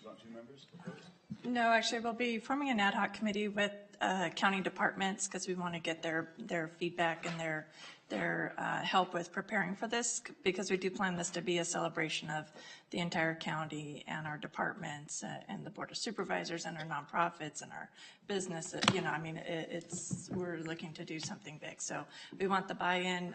We met with County Administrator's Office, and they're in support of this. And so we're going to be reaching out to departments, getting their, party planners and their public information officers and our own public information officer to make this a great celebration for next year. Okay, Supervisor Brickman. One last thing. Only thing I would ask for is, check in halfway through or periodically to the board. I mean, since we know only two of us can be involved, so we'll see how it's progressing and making sure. And this will come to the board before next year. So the goal is to have the committee come up with a celebration plan and a way to fund it and bring it to the board. So the board will participate in approving this most likely before next year. So that's why we're starting. Because my worry is it'll be like a 2-hour presentation with nothing but Supervisor or Chairman Canepa on there, from him in kindergarten all the way to where he's at now. But I was joking. But that was it. Thank you. This is just for the staff ask. The money ask will come later. Supervisor Canepa, do you have any other final comments? That's it. Just Okay, then do you need a motion to? Do we need a motion? Yes, we do. I'll second it. You can. It's your item. Move to approve. Okay. Is there a second? Yeah, I'll second it. We have a first and second to vote, please. Thank you. And the motion passes 5-0. Thank you. Moving on to item number 3 from District 3, approve allocation of $300,000 from the contingency provision budget for the freeway interchange enhancements master plan project, related budget adjustment forfeit required. Supervisor Patty. Thank you, Chairman. I wanted to bring this to the board for consideration. I'm talking with, as we talk about past leadership, past supervisor, Doug Wilhoit, had told me at one point, he and I were chatting, that when they were put I-5 through the middle of Stockton, they said it was going to be this beautiful gateway up to the state capitol and how beneficial it will be to this community. And one day I just started hearing from people about, and one day I'm sitting at one of the off ramps and looking around and looking at weeds, unkept ground, broken cyclone fences. And I looked around and I called up Caltrans and I called up Public Works, and we had a meeting on site, and I looked and said, what do you see? And like, well, there's no homeless here. I said, no, this meeting isn't about homeless. Oh, we thought that's what you were asking about. I said, no, look around. What do you see? I said, I see broken cyclone fences. I see weeds everywhere. I don't see any hardscape, landscape. There's zero beautification. I went to Arizona, looked at their freeway system, and you see different sculptures. You see rockscape or dryscape or whatever you might want to call it. And basically we did a little tour of our gateway, and they recognized and they realized that there's some things they can do, and they are doing. They've been removing some of the cyclone fences. They've been doing some enhancement of landscaping. But working with Public Works, we kind of realized that we really need a work plan. And Caltrans has bought in on it. City of Stockton is favorable, but we put in an application for grant funding to offset some of this expense, and that was denied. So here we are probably 7 to 9 months later, and we don't have a work plan. But we have a partnership. We have an interest. So I thought that really, this is the first, when you drive you cross that over that grapevine and you start driving north on I-5, the first city you come to is Stockton. We've got a bad reputation in many instances, deserved or not. We all know it's a great place to live, and we enjoy our quality of life here. But how do we present ourselves and what's that first impression? And if we can go through an enhancement in partnership with Caltrans, and if we're allocating some dollars that we're looking at here, and that triggers some that partnership and funding coming from Caltrans for beautification of California, as they've got different plans and allocations annually. Working with Public Works, we've come up with these dollars and this use of funds that I believe is worth considering. So when we allocate, and if we were to allocate these funds, we'd be looking at promoting community involvement in the decision-making process, develop a corridor plan that presents major design themes, levels of treatment, cost goals, priorities for landscape, aesthetic treatment within the corridor, which will foster and bring in community identity and consider preserving the context of the corridor of the communities. Obtain buy-in from local governments to endorse the plan, establish implementation plan with priorities and budgets, and establish a policy to be adopted by Caltrans that will help guide decisions that will have a direct effect on the aesthetics of existing rehabilitation projects that will define the planning steps for future planned projects. So I thought this was worthwhile bringing to the board. I think this would be a great use of funds. I think Ms. Regala and Public Works, we've kind of gone through this and looked at it, and there are dollars available. So I want to bring it to the board as an action item through discussion, because we really oftentimes in the county need to lead and kind of change the status quo. And this is one of those examples of how we can enhance our corridor and the attractiveness of where we live. So bring it to the board, and love to hear back from you and see if we can get some support on this. Supervisor Rickman. Thank you, Chairman. For clarification, so who's gonna be responsible for upkeep? Is it gonna be the county or Caltrans? So this work plan puts into motion a bigger commitment from Caltrans. So they would be the ones maintaining, they would be the ones doing the work, and we've got Mr. Buckman's here, so he can answer some of those questions as well. But this is showing basically our partnership with Caltrans to get their buy-in of working and enhancing this plan throughout our corridor. Yeah, one of my main concerns would be to make sure Caltrans is going to be responsible for the upkeep, so it's not an ongoing fund for us, and plus not our jurisdiction, so we couldn't go up there to upkeep it even if we wanted to. And secondly, is City of Stockton putting any skin on the game in this? As of right now, the City of Stockton is not putting in any dollars. Going through them and their process and asking them for money for a work plan, I think the county could lead in this instance. From that point, when we have the work plan, from that point forward, then we can ask for the partnership, buy-in, and any other levels of participation, which would considerably be higher than what this ask is. This is just a jump start. And it says here in physical impact, contribution from road districts 1 through 4. Is that supervisors funding from so districts 1 through 4 would be responsible for a big portion of this, since it doesn't affect my district. So, all right, cool. Thank you. Yes. CEO Regalo. Through the chair, I just wanted to answer and clarify a couple of the questions. So yes, to answer your question, Supervisor Rickman, once the master plan is complete, Caltrans is responsible to design, construct, and maintain the improvements.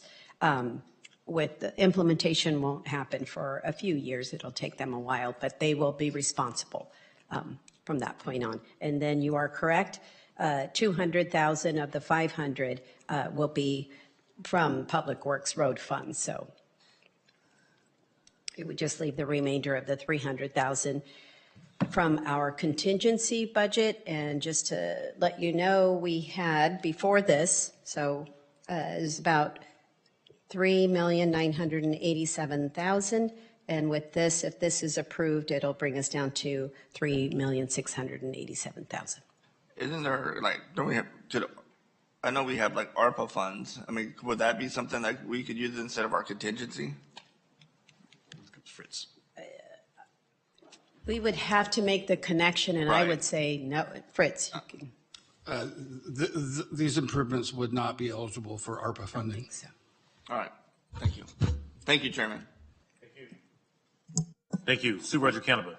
I just want to reiterate, I think it's important, though, that we do have partnerships, because when we don't, I mean, obviously when they built I-5, I don't know that they ever watered the sides of the freeways there where they built the walls, and it just absolutely looks awful. And I think those are the important parts. I mean, and I'm sure everybody has their own instance in their own district. So I agree with this, because if we don't work together, I mean, they're not worried about the blight in our districts and our areas. And I think just if we take care of it and do it right the first time, then it's easier to take care of. So I appreciate this coming forward and building partnerships, and hopefully the city, because when I was at the city, they had looked into, figuring out beautification And I think it's important, since we all overlap each other's areas, that we form these partnerships going forward. So I'll support this. Yeah, I think it's a great idea also. Supervisor Patty. Yeah, thanks, Chair. Just to answer Vice Chair Canepa, just as an example, I had reached out to Caltrans several years ago now, and if you exit Fremont Street over by where Golden Bear is, you'll see there's a little, the on-ramp goes on to the southbound I-5, and then you've got the exit and the motels there, and Golden Bear is forward to the left. But that little area, they went through a beautification process just on that conversation. They're like, you know what, we can do something better. Because that was a gateway going to where games and the arena and people coming and visiting Stockton. So Caltrans is a willing participant, and they do want to partner. And that was just a quick example of them springing into action, going, you know what, we can do better right here. And that's just one of those things that, we just ask, what's something we could do different, better, or more of it? And we had really great constructive meetings. I want to thank Mr. Tolliver and our Director Buckman for stepping up, putting some time, energy, pursuing other alternatives on funding before we brought it back to the board, which was responsible for us to do. So it's having that not worked out. I think this is worth the board considering. Okay, at this time, I'm going to open public comment. Anyone like to comment on this item? I see none. I'll bring it back. Okay, any other comment for any supervisor? I think it's a great idea. I mean, why not try to, make it look more, any kind of beautification project I'm on board with. Does anyone like to make a motion? I'll make the motion. Second. Okay, we have a first and a second. We have a vote, please.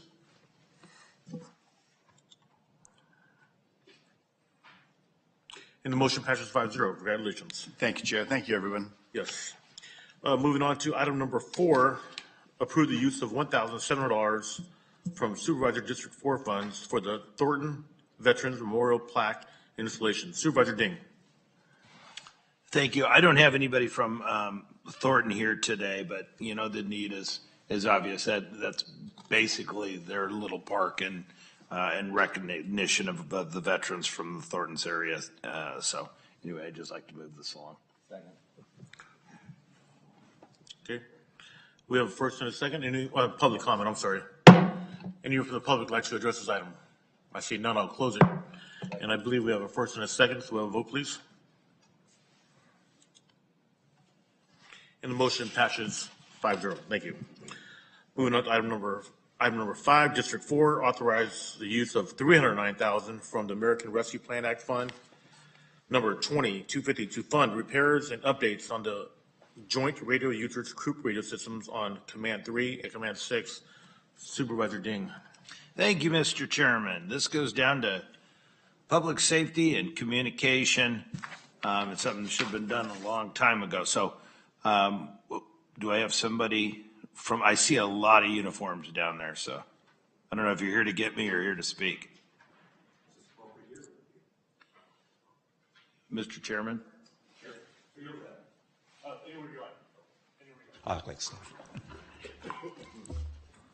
Good morning, Supervisors. Thank you very much.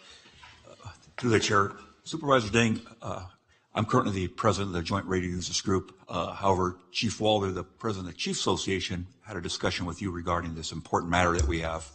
Obviously, our group is pretty much compressed with districts from the fire districts and a couple of ambulance services that rely heavily on our infrastructure and our system here for the 911 system. With me here is I got Chief Bitters, who's also our technical advisor and our radio guru, I say. I don't speak the megahertz that he does. So I'm going to pass over to him the technical side of things. And he's also our treasurer of our radio group. So thank you very much for bringing it up to the attention of the rest of the board. And I sure appreciate the support, the strong support that I've received throughout the years. Well, thank you, Supervisors, for your time and the consideration. So this item was brought forward as a result of radio issues that we continue to experience with coverage throughout the county. So our group of fire districts covers all of San Joaquin County. So even though we have our own individual jurisdictions, we provide mutual aid and automatic aid throughout the county to each other and to the cities and everywhere. So imperative that our radio system has complete coverage and good signal quality throughout the county for public safety issues. So we currently operate on a couple of command channels that run off of mountaintop repeaters, and we utilize, through a great partnership with San Joaquin County, the counties and through their Department of Information Systems, we use your microwave systems to connect those repeaters and transmitters and everything together. So there's a new standard, or not a new standard, but a standard for modulation that's digital as opposed to analog. Analog is older technology, and we're currently all analog. And there's a desire for us to move to the digital modulation to give us a cleaner, clearer signal when we talk on our radios, and hopefully address some of the shortfalls in coverage areas as well. So in order to do that, we need to upgrade the equipment at the mountaintop sites, and on one channel we have multiple tactical receivers that have to be upgraded to, they take in portable coverage and they feed it into the system, and that's where the connection with the county comes. So what we're looking for is a way to fund that forklift upgrade, if you will, of changing out all of that equipment at Mount Oso in Patterson, and also Calaveras County is Bear Mountain, as well as the receivers down on the valley floor, to upgrade the radio system to digital capability to give us a cleaner signal. Okay, great. Any questions from the board or comments? I see none. Let me open the public comment, please. Anyone from the public like to address the board? I see none. I'll close public comment, bring it back to the board. Supervisor Ding? Yeah, obviously communications is priority number, one. When, one of the stories that just sticks out of my head is, during 9/11, one of the biggest tragedies when they called for mutual aid and they came in and they couldn't communicate with each other. It costs a lot of lives that day because of it. So I want to thank you for bringing this to my attention. I'd like to make a motion to move forward. Real fast, we have a comment from Supervisor Patty. Oh. Thank you, Chair. Just real briefly, how does this tie into our OES system? Excuse me. So our OES is more of a management side of the emergency operations. We're the fire operations side. Although when we have a large scale incident and we're operating out there, those channels may be channels that are used in part or all for the communications on that incident. So it does interact if needed. It can, yeah, they're available. But this is more your day-to-day operation. Yes, it is. That wouldn't be triggered there necessarily. Correct. Got it. Excellent. Well, I want to appreciate, thank you very much for the information, and appreciate Supervisor Ding bringing this forward. And we have one question from Supervisor Canova. No, I just think this is amazing because it's ARPA funding. And I mean, this is kind of the once in a lifetime money, and it allows you guys to do this. And I mean, keeps people safe and keeps communication, solid, and moving you into the next century, because obviously analog. So this is exciting. I know it doesn't seem exciting, and I'm sure you guys are excited, but most people watching this aren't that excited. So I'm glad to support this one also. Well, if I may, I just want to reiterate again, we appreciate the partnership that we have with the county through ISD. They've been very helpful to us in the past with this connection issue. And originally this kind of came to light as kind of a side conversation to the AT&T issue with them getting rid of all the copper lines, because we use a lot of copper line to connect our radio systems together, and we're transitioning away. We've been using county microwave as well as some private microwave to accomplish those connections in the digital age. So, but we do appreciate the county, and we'll still need to have that partnership strong with the county board of supervisors and through ISD to utilize that system, because we have to get to those mountaintops. There's no phone lines going to the mountaintops. It's all done by radio communication through the microwave system. So. No, it's great because you guys struggle with your budgets. Yes. So $300,000 is huge. So huge to us. Yes, very exciting. Supervisor Rickman.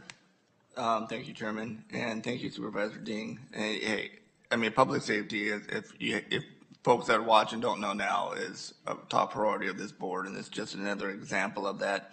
And not only will it serve, the firefighters, of course, the radio is a lifeline, to our first responders out there. And mostly if you're out there for an instance for you guys, an emergency, be it a fire, flood, whatever it may be, you need to connect with, your partners and, other units, but also for allied agencies that can tap into the radio system to see what exactly is going on in real time versus trying to relay it through our dispatch system, which is a delay. So again, it's the safety of our residents and it's the safety of in this instance, our firefighters. So yeah, it's a great use of this money. Yes, I want to thank Supervisor Ding for bringing this forward too. It's a great way to distribute funds. Am I dreaming? I thought you retired, Chief Bitters. He wants another certificate. April 30th. April 30th. Okay, I thought I was dreaming. I wasn't sure. I did. Okay, great. Hope you enjoy your retirement. Okay, at this time, we'll accept the motion. I'll go ahead and second it. And that's the recommended motion? I believe Supervisor Ding, right? Yeah, he made it, and I'll second it. We have a first and a second. We have a vote, please. And the motion approves 5-0. Congratulations. Thank you for your help. You can stick around too. You don't have to leave. What's that? You don't have to leave. You can stick around for a while. Thank you very much. Again, Yeah. thank you, Supervisor Ding, for bringing it up. And we also, our county administrator, without her knowledge, there's where the bank's at. So we appreciate it. All right, thank you. Moving on to item number 7, I'm sorry. Number 6, I'm sorry. District 5, approve the use of $20,000 from Supervisor District 5 funds for Good Samaritan Community Service for San Joaquin County unmet needs. Supervisor Rickman. Well, thank you, Chairman, and I'll keep it very, very short because it's in the agenda packet. And Good Samaritan Community Services, San Joaquin County, talk about unmet needs, and, it helps out several different organizations like Brighter Life, Crew Blessings, and Good Samaritan Community Services. And it's based in Tracy, and, it helps out a lot of folks that are in need. Great. Let me open public comment real fast. Any from the public like to address the board? I see none. I'll close the public comment. Bring it back to the board. Anyone else like to comment, or will accept the motion? So moved. Been first and second by Supervisor Canepa, and we'll take a motion. A vote, please. And the motion passes 5-0. Congratulations, Supervisor Rickman. Thank you, Chairman. Thank you, Board. Yep, and moving on to item number 7, District 5, provide letter of county support for the Mountain House, Byrony Bethany Immigration District, Wickland Fund, Cut Pump Station Improvement Project. That was hard.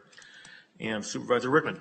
Thank you, Chairman. And I would like to invite our Byron Bethany Irrigation District General Manager, Ed Pattison.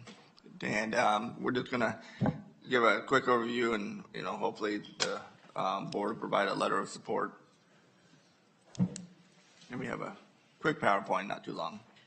Through the chair, if I may, we received 2 PDFs. Do you want to identify which ones you would like up first, and we'll pull it up for you?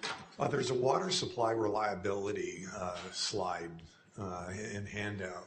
And good morning, Chairman Padua and members of the board. It's been a number of years since I've had the pleasure to be in attendance to your county chambers, and I really appreciate the opportunity to appear before you, and congratulations to the new interim county administrator.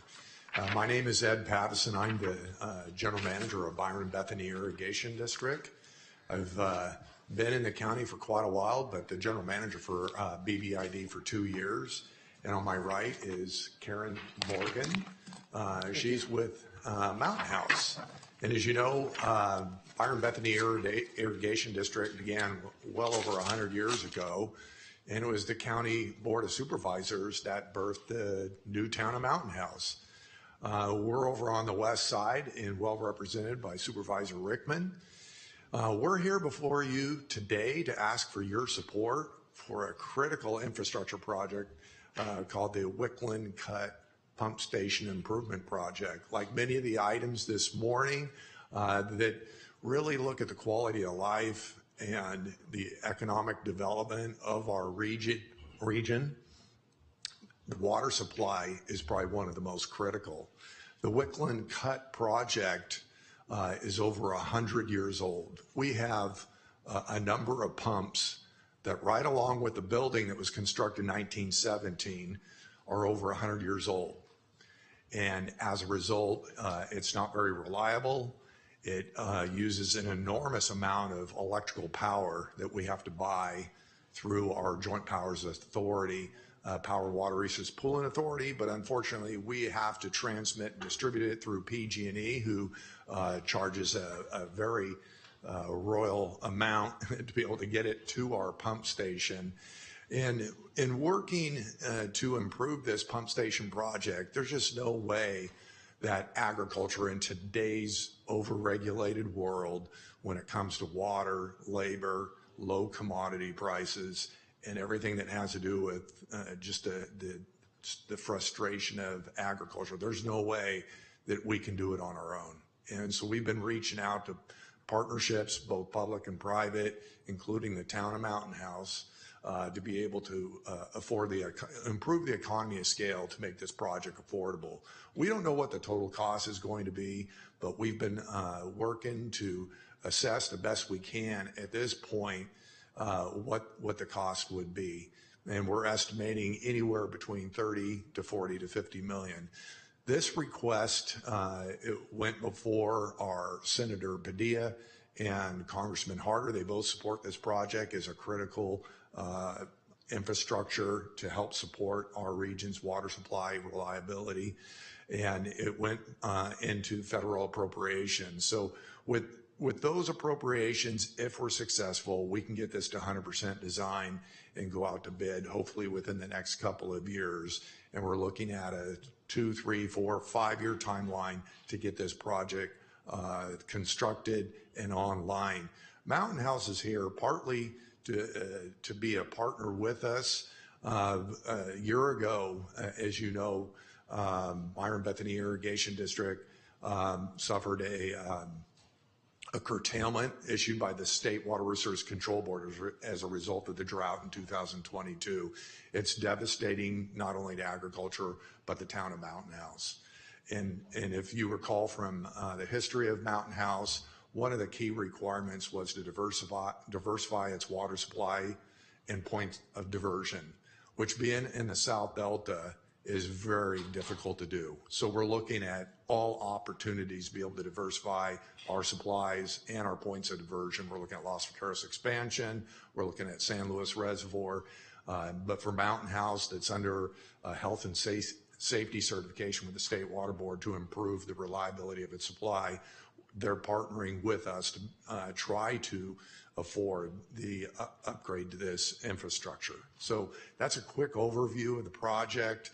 We look forward to Supervisor Rickman's support and the rest of your board. And here to answer any questions, and Mountain House is here as well.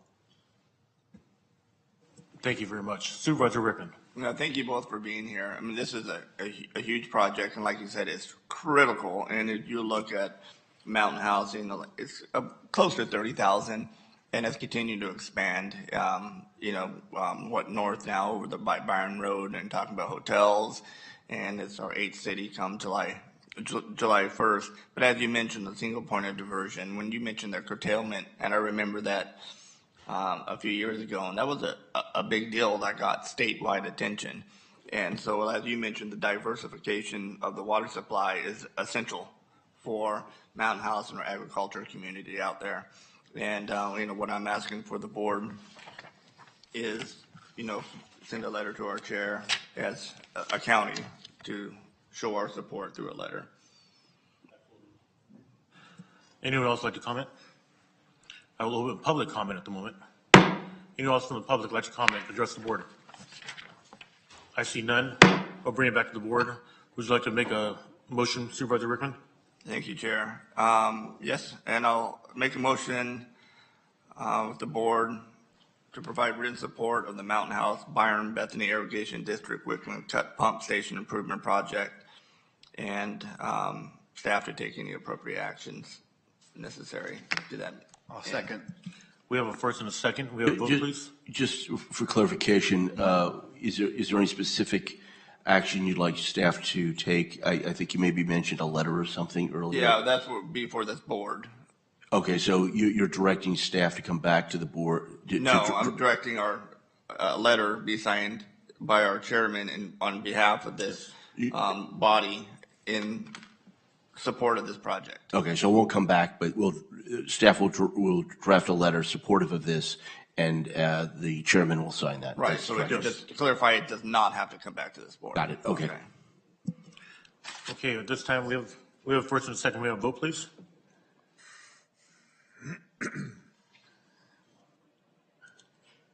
And the motion passes 5-0. Congratulations.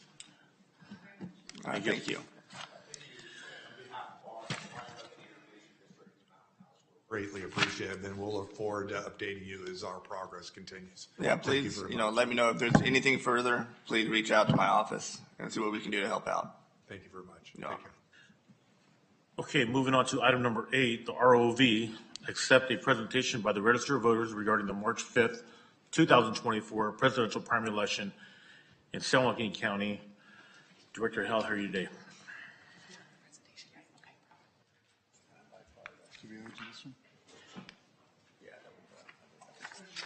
Good morning. Wonderful, thank you. All righty. We are here today to do a post-election update on the March 5th, 2024 presidential primary election. So here we have our first slide, a breakdown of our voter turnout. It was 128,492 voters with a 34.9% turnout. The vote by mail ballots cast were 113,858 ballots. Early voting, as I think most of you are aware, we did our first rollout of early voting in our office for this election. So we actually had 79 people come in and participate prior to Election Day. In-person voting, we had 14,555 ballots cast. This includes provisional and CVR ballots. Looking at the vote by mail returns, we had 64,753 returns by U.S. mail. We had 27,595 returned through a official drop box, and we had 21,510 returned at the polls on Election Day. So even though we're seeing that low in-person turnout of that 14,555, it's important to note that we also seen 21,000 people in person that came in to drop off their vote by mail ballot. Moving on, so these are our Dropbox return locations. We wanted to provide that information to you so you would have a clear view of what has occurred at our Dropbox locations. So as we see, the county administration building, of course, had 3,876 returned.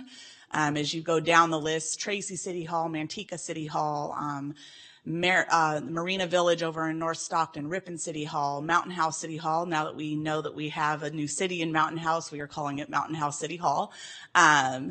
And that's why we were very adamant about the city halls, because there's a city elections official housed at each of those city halls. It was important to make sure we had that option available.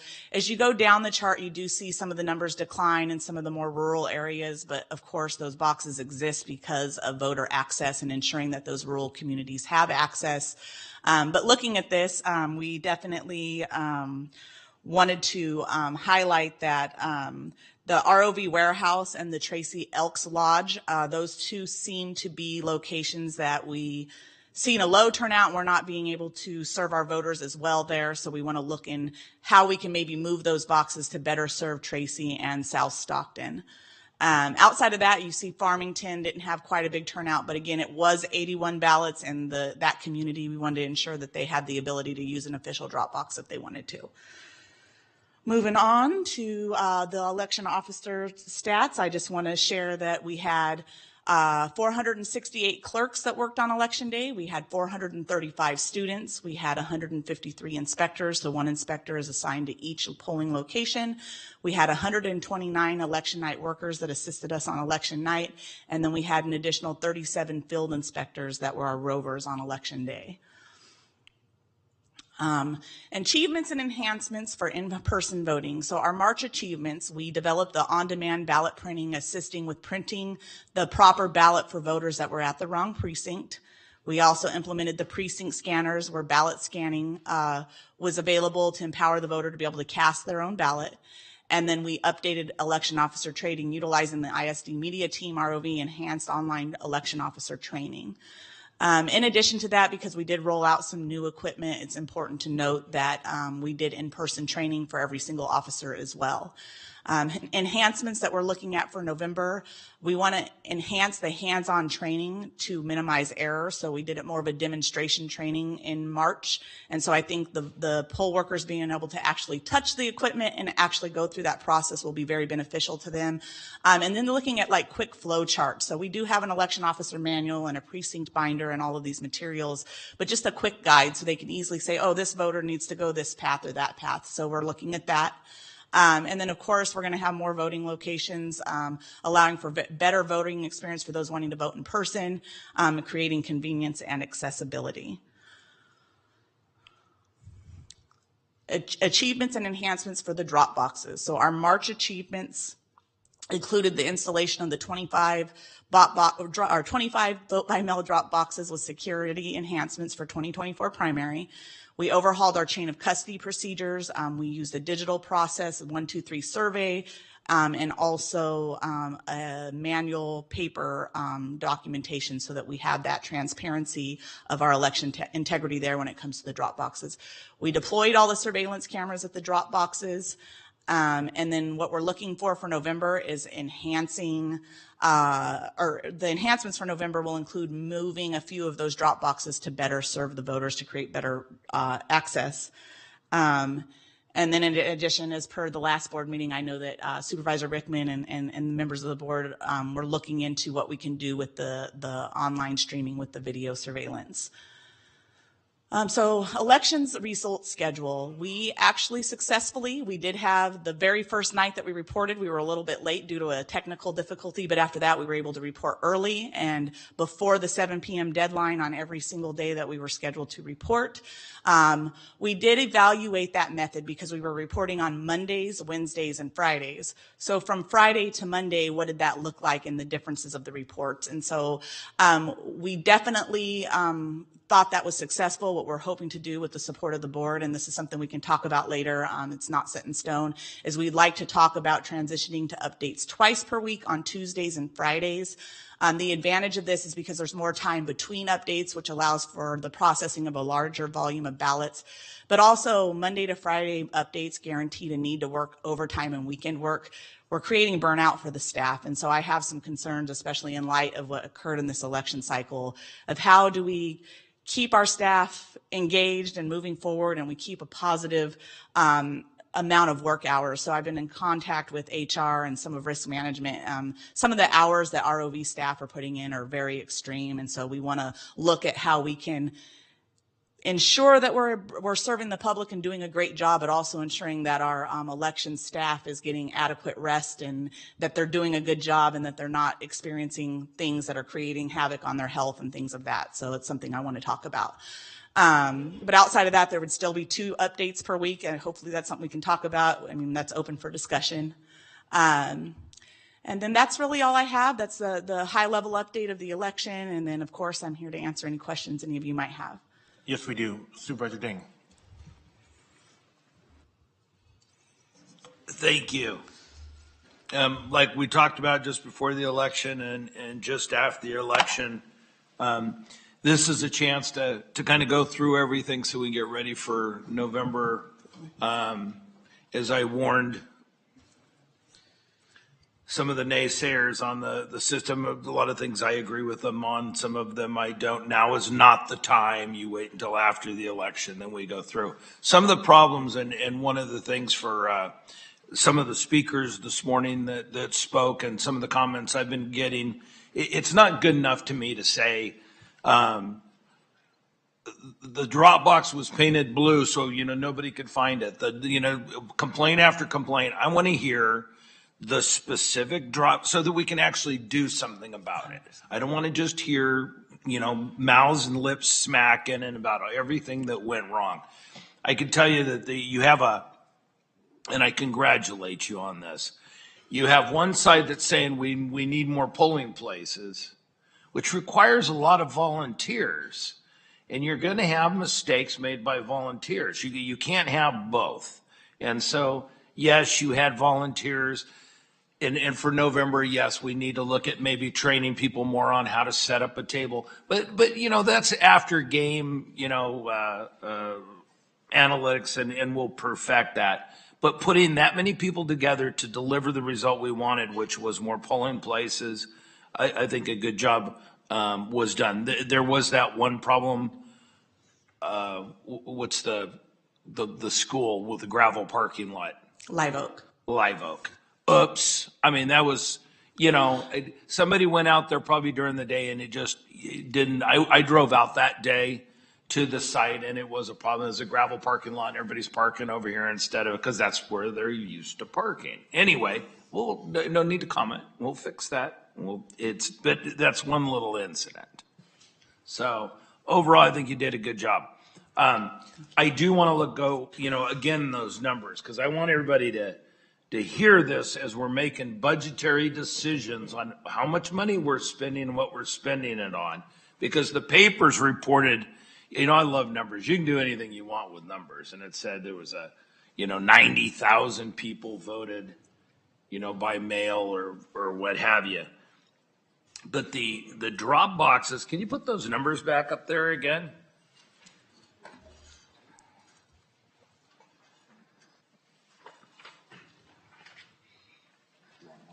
Oh, sure, why not? I'll cheat here. So out of the 128,000 people that voted. Is this the one you're talking about, or which one? This one? Yeah. Okay, sorry.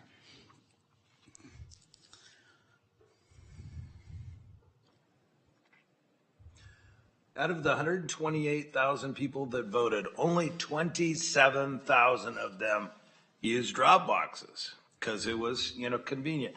I mean, look at those numbers. Almost 3 times as many just dropped it into a mailbox. If the drop box wouldn't have been there, they would have just dropped it in the drop box. What really caught me were the amount of people, almost double, that took their ballot, their pre-printed ballot, and they voted at a polling location because they felt safer doing that. Or the comments I got, they would have just voted at the polling place, but they weren't sure if their vote counted because they had one mailed to them, et cetera. So, in all, you wound up with, 60,000 people. Why does this look so much different to me? Where it is, 27, 21. See, that number that walked into the polling place isn't on here. That was 40,000. There were 41,000 ballots that were delivered to a polling place. They voted at the polling place. They just didn't know whether they should surrender their ballot. So you still had about 60,000 people that went to a polling place that voted.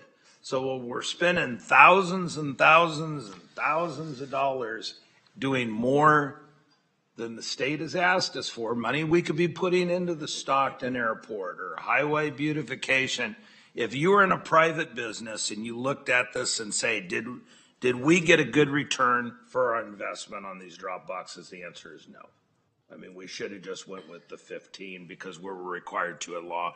And I hope we look at that as well. As far as your trying to change your 3 a week to twice a week, I mean, I gotta hand it to you guys. I mean, I was involved in, the elections here in 1984. I did recounts in 92, 94, 96, and everybody was saying this is taking too long. This is the fastest election I've ever seen. I mean, you had everything done pretty much in 2 weeks. And people, they forget how long. I think my election, I think I was working before I found out that I had actually won, but it was 4 or 5 weeks, of counting. I get not the Monday morning count because it's after the weekend, but if it's, I like to break things, but if this one's not broke, why, break it? Maybe you do Tuesday, Wednesday, Friday, but it seemed to work. And I know you got to work with your staff, et cetera. So I'm just going to finish it up on this. Money matters. And in a couple of years, maybe while the governor's trying to find out how to save $80 billion, he's going to realize they might end up cutting some of your funding here for this. When we invest $25 million into an airport in 2 years, we're looking for more money than there is. I don't want to look back and say, well, maybe we shouldn't have spent all the thousands of dollars on drop boxes and things we don't need. Yet a highly successful election, I believe. I think, when you put in there for drop boxes, you put accomplishments.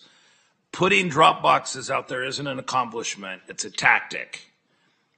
Putting security cameras out there aren't an accomplishment, it's a tactic. An accomplishment is, did we get, the bang for our dollar was voting secure? Did the amount of voters go up? That's an accomplishment. And I think you've done that, but it has nothing to do with the drop boxes in that state. So anyway, my hat's off. I think at the election advisory committee meeting next week, that's what I want to hear from the participants is don't tell me what the problems were, or be more specific. I want to know where. I do know some of the polling places didn't open on time. We had some volunteers who weren't trained or they didn't listen, probably family members of mine or something. But those are things we go and we fix in November, and we do, a little better of a job, and we learn how to fix that. But I don't really want to rubber stamp just moving forward on some of these costs because I don't think we got anything out of it. I think we got to be a lot more careful with our money. At the same time, I'll take care of my little gang of thieves that most of the time I agree with them. But sometimes I think there's a point they're trying to prove so hard. They're really reaching, and they need to rein it in. They either need to be part of the solution or they're part of the problem, and I'll take care of that for you. But all in all, your staff did an amazing job. That night, my heart bled for you, and you guys went in there for 5 minutes, you cried it out, and you got right back to work, and you kicked some butt. So thank you. Appreciate it. Thank you. Supervisor Rickman. Thank you, Chairman. Olivia, thank you very much for the job you did, and also for your staff and the volunteers and everything. I know there was a lot of pressure, from day one. So thank you for holding in there and completing the task on hand. Just a couple of things. First one being, I think that twice a week voting is not good. If you want to see people get angry, limit it at twice a week. And also being we're all up here at one-time candidates, right? And,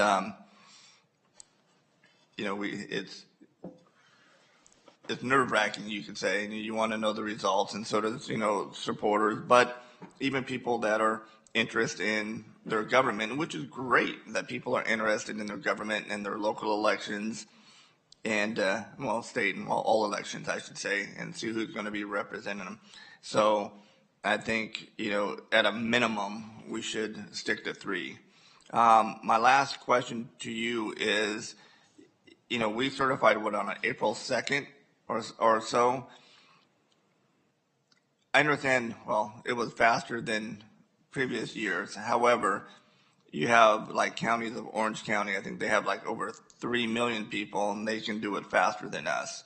So first of all, why is that? And second, would it be beneficial for you and your team to go to a place like that and see what they're doing in order to, possibly learn something new? So we've actually been down to Orange County twice to visit them. What the difference is it was just the cure letters. We could have certified in 2 weeks, but we wanted to give folks that opportunity to cure their ballot because there's that legislation out there to where they have the opportunity to cure their ballot 2 days before we certify. But if that certification date is a rolling date, then they're not going to know when so it's like a moving target. And we got a lot of scrutiny in the 2022 elections because of those cure letters. And so the attempt to run it all the way to the 28-day mark was that way. It was very clear to voters that wanted to cure their ballot that they had until 2 days before, which was, the 31st. So we wanted to ensure that they had an exact date of the very last possible day. And to be fair, we had people 5 5 minutes to 5 running into our office with cure letters on that Friday. So that was the attempt. Now, we're not required by law to give that. There is some legislation that could require us by law to do that, but we just wanted to eliminate some of the confusion for voters in that scenario. That's what the purpose of that was. No, that's good to know. But again, thank you and your team. They're not watching. Please, thank them. Absolutely. For me, I appreciate it. Thank you, Chair. A couple questions. You said you went to Orange County, and I remember a year ago or plus, whenever we had a previous election, because there's so many day of ballots dropped in boxes, mailboxes, whatever, the process and the machine needed, you had mentioned at the time that we probably need to add another machine. Have we added the other machine? Absolutely. We actually have a sorter. If you've noticed the third floor remodel project that's occurring, we actually, with Voter Modernization Board grants, we were able to get 2 of the larger sorters, and they're being installed as we speak. And so that room will be up and running by May. So we'll be able to do all of our testing. We'll be able to utilize our new vote by mail processing room for the November election when the biggest volume will probably hit us. So that'll be an even faster process, or a larger volume getting results processed faster. Absolutely. Excellent. And so that wasn't incorporated this last time. It was not. We still had in fact, it was like Thomas the Train down there with that sorter. It's been through 10 years of elections, and it was like, I think I can. It would stop on us, and we had to keep going. And so we're really excited that we're going to have new efficient equipment for the November election. Fantastic. And that, again, will expedite the process and allow better and more. I mean, I really, honestly, I appreciate, as Supervisor Ding pointed out, great job, a lot of hard work, some twists and turns and unexpected circumstances, but you and the team stayed the course. And honestly, we've got some cynical people that no matter what you do, we want day of voting, and that's not good enough. They're going to say something's not perfect about something, and I don't know what system is perfect. I don't know what human being, and with the human factor, that there's 100% certainty that nobody has dropped a postage stamp or dropped something on the ground or somebody was late somewhere. So, I'm sorry that there's the constant scrutiny, but we also need to be watchful and mindful of what's going on. So we appreciate their diligence, their engagement. But it really is, it's amazing how much cynicism there is behind the system, which, again, not all systems are perfect, but we're dealing with an evolution of how people used to vote. Some people want it to be a certain way, and there's been an evolution. We know that people are doing more of these mail drop-in boxes or vote by mail, which is more secure, because, as you've explained, there's a signature verification on something that goes through that process versus going to a polling place and anybody can say that they're there, put an X in the box, and that sort of signature isn't even verified. So I appreciate that we're adapting. We have new equipment coming online, and that's a great use of the technology and the expense. Lastly, I would ask a question on drop boxes. Are they staying in place as we speak for November, or have they been removed? They're staying in place. So the idea was for them to be permanently installed. They're locked and sealed, so no one can get inside of the box. And so they're basically like an advert. So now they're out there, and like it's just reminding people about voting and stuff like that. So the idea was, if they stay in place, actually Orange County does permanently. They use the same vendor that we use, and we actually mirrored our drop boxes from what Orange County is doing. And they actually do leave them in place for the same purpose, to kind of remind people about voting even in the off season. There are two to three that we're looking to move to put them in a more efficient area for the voters. So that's something that's coming, but that's a matter of us just doing some administrative work on the back end to do that. So. Excellent. Okay, well, thank you. I appreciate the information that the new sorters are coming in. Absolutely. So that was the issue a year plus ago. So glad to know that we have an upgrade. Thank you. Thank you, Chair. Okay, great. Supervisor Canepa. Thank you. Hello, Olivia. So just I appreciate what you did. We did the integrity testing. Do we do another integrity test before November, or? Yeah, we do it every single election before, and then we do a 1% manual tally post-election. So we did that this time too. So and it will be open, and it'll be open again. Because, Absolutely. I appreciate too, because we had some questions, and you opened up your office for folks to come in, and it's always open and transparent. One of the questions, training-wise, how do you train that many people in that short period of time? Right, because most of those folks are temps anyway. So how do we get better at that? They're saying. So we do a retention. So it was something that I noticed that was brought up in public comment. Those aren't voter outreach swag that were shown to you. So we do an election officer incentive program. So we always try to give them like a little goodie bag. We try to encourage them to come back election after election, and we keep a database of all of our election officers. And what we do is evaluate. So I had 5 precincts this time that there were some major issues with the inspectors. And so we're going to be retraining, possibly asking them to step down and be a clerk for the next election so that they can learn a little bit better. And we always keep our gauge on that. And so for election day, those are none of our office staff. Those are all volunteer poll workers. They do get a stipend, so we do give them a little bit of incentive to work election day. However, it's a 15-hour day, and they get the 4-hour online training that we provide because there's like 1,100 people that have to be trained. But we also make them come to an in-person class out at the Ag Center where we do hands-on training with them.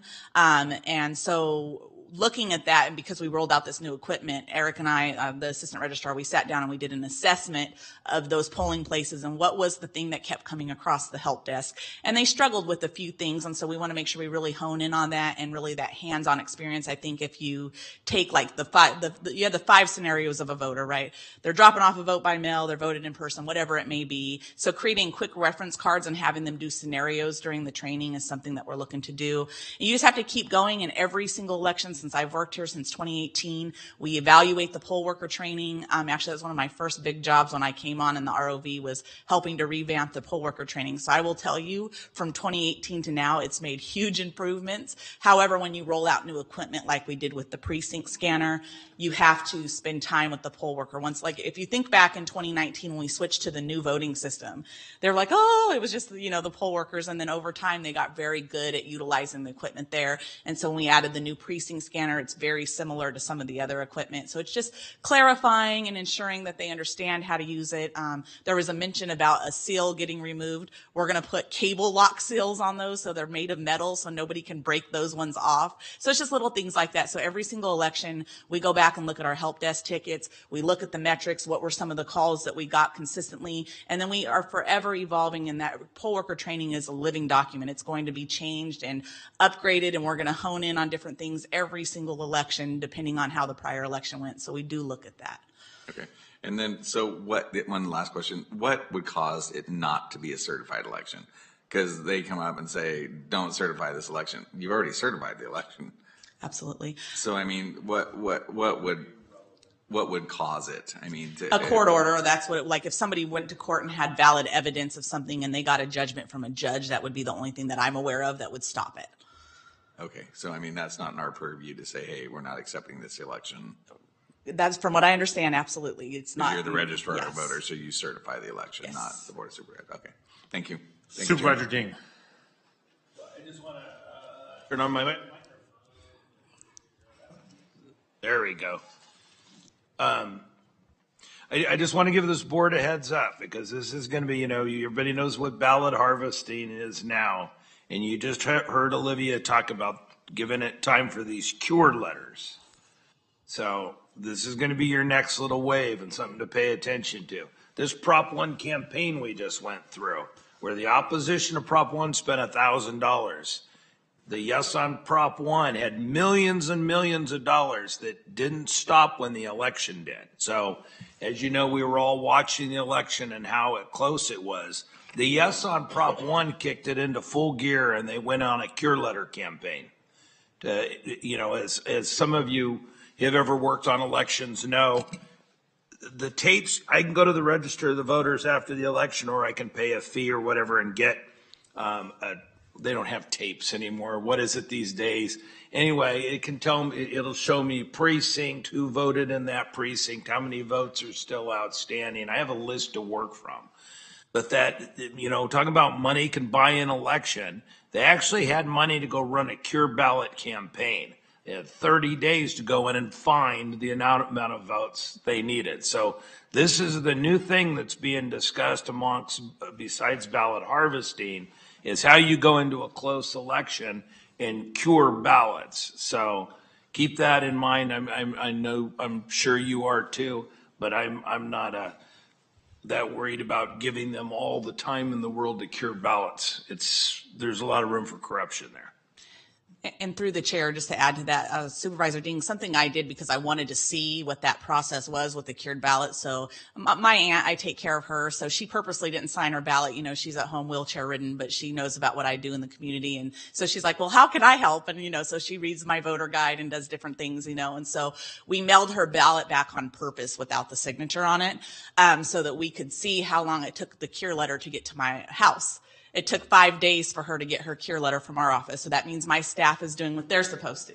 However, I got very concerned because then all of a sudden, before we got closer to the last day for her to get her cure letter in, we got a particular party, I'm going to keep it nonpartisan, sent out a thing saying, your cure letter hasn't, you haven't cured your ballot. There's still time. You're running out of time. And I opened it up and it was our letterhead. So Eric and I, our names at the top, and they had taken their letter and added our letter and usually our letters that we send out has the voters' information on it and all of that. So they went on our website and got like a blank letter and sent that out to all these voters, not once, but twice. So I actually got 2 additional notices to my house about that. And I thought that was very interesting. And when the first one came about, I actually started reaching out to like, should we be concerned about this? And my concern is always this, is somebody calling each of you and saying, hey, the registrar of voters is endorsing this party. Their letterhead is in this. So just something for you guys to be aware too is of that, because that was a little bit of a concern of mine when I seen that come across through the mail. So.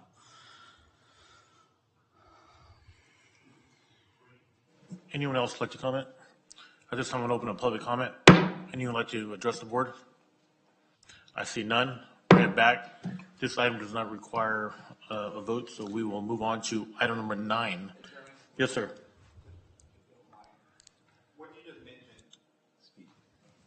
I was looking at the speak button on my computer, not my. Sure.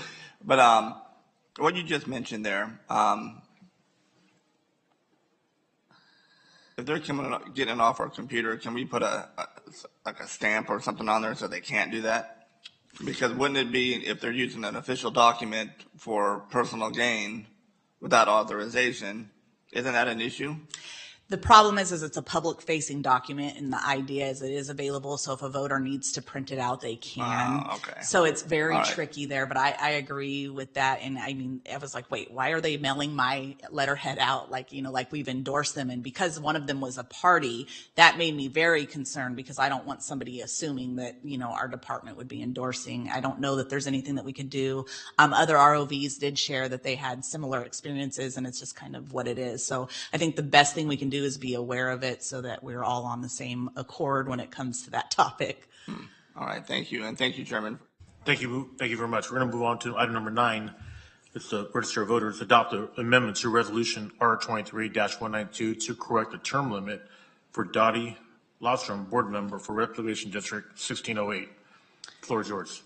Alrighty, so in 2023, the Reclamation District submitted a request for an appointment due to no election, and they listed it as a 2-year unexpired term, but really it was a 4-year term, a full term. So it was just a clerical error on their side, and when they noticed it last month, they sent us a letter asking for a correction. So we're just here to ask for a correction for their purposes.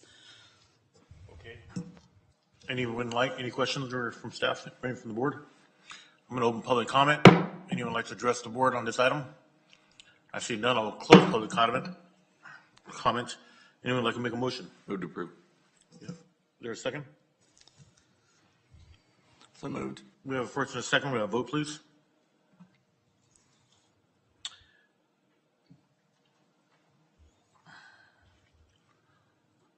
And the motion passes 5-0. Thank you. Moving on to item number 10, the Register of Voters. Adopt a resolution accepting the certified statement and results for the votes cast at the primary election held on Tuesday, March 5th, 2024. The floor is yours. Thank you. So I just want to say thank you on behalf of myself and my staff. Something that we've noticed is just Going forward, we're laser focused on making sure we're in alignment with the board on what your asks are. You know, we know that not everything the state is doing is our preference in San Joaquin and all of those different things. And so as we move forward, you know, my admin team that's been built up and myself, our goal is to make sure that we're very responsive and that we're digging into concerns and issues you may have. And I know there's been mention of some of the outside comments that we get. And so for our purposes, we just want this full board to know that we're always available to answer your questions. We're happy to do any research. If something's good, bad, or ugly and we need to dig into it and fix it, like, we're here for it. We're going to make sure it gets done appropriately. And we just want to thank you all for your support as we bring forward. And, you know, in loving memory of Dee Dee Lovano, she was our precinct operations supervisor. So she was in charge of our polling locations and our poll worker training and all of those things. And so, you know, she has big shoes to fill. We're actively looking for somebody to do that, hoping to bring somebody within our team, some talent within, to replace her. However, we know that she did a great job. We had her for 10 years. She came from poll worker to precinct operations supervisor.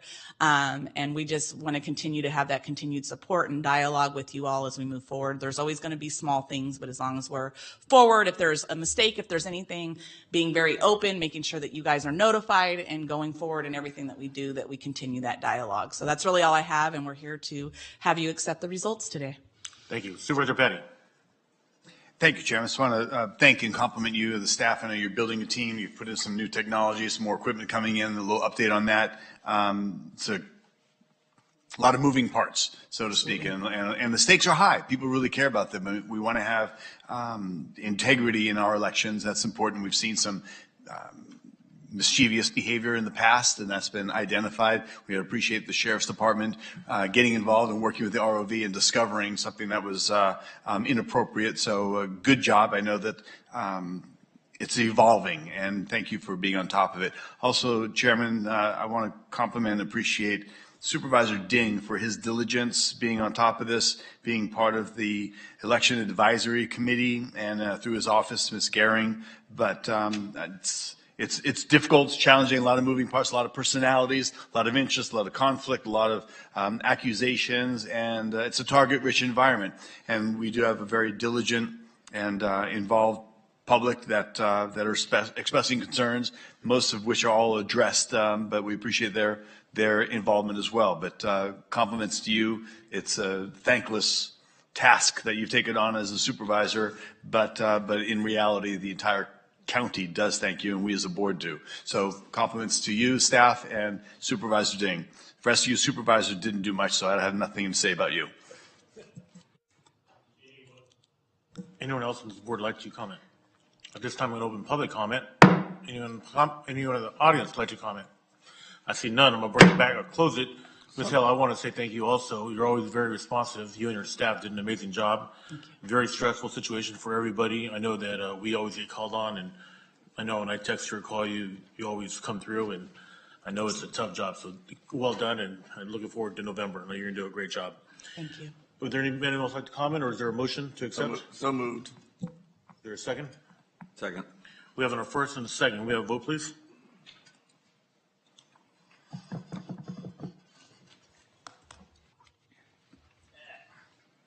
The motion passes 5-0, and thank you very much. Thank you. All right, thank you. Moving on to the final item today. Discussion, Public Works, authorize the use of $2.9 million of American Rescue Plan Act funds for drainage, water, and emergency power projects at multiple county administered special and road districts, and authorize fund transfers, 1st, 2nd, 4th, and 5th districts. Good morning, Mr. Buckman. Good morning. Thank you, Chair Vipudua. Fritz Buckman with your Department of Public Works.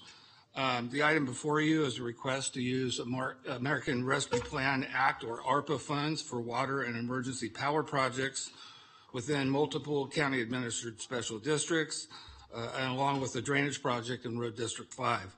At this point, I'll turn over the presentation to Engineering Services Manager Cheyenne Raymond. ARPA makes funding available, among other things, for investments in existing water and sewer infrastructure. Public Works operates numerous utility districts that provide services to communities within the unincorporated county and understands that unallocated ARPA funding is available. So Public Works proposes to use ARPA funding for 5 projects within 4 special districts and Road District number 5 that will improve water service reliability, conserve water, decrease operations and maintenance costs, and/or improve public health and safety. The recommended projects are consistent with federal guidance on the use of ARPA funds. The first project in the Sunnyside Estates the first project is the Sunnyside Estates Water Main Replacement Project, which proposes to replace the water system that was constructed over 50 years ago and is at the end of its useful life. The new water mains will be larger to satisfy current fire flow requirements, and the project will install new smart meters, meter boxes, fire hydrants, and other appurtenances. The project has already been awarded $50,000 in grant funding through the Bureau of Reclamation for the smart meter and boxes, and we are requesting $700,000 to fund the remaining improvements. The next project consists of providing emergency power generators for 2 water systems.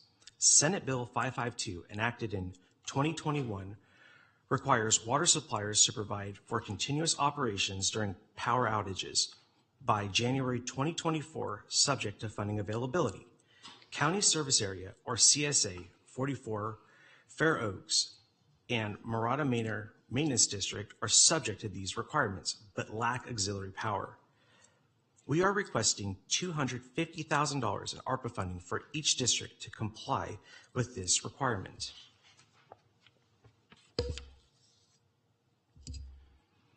The next project is located in CSA 12 Thornton.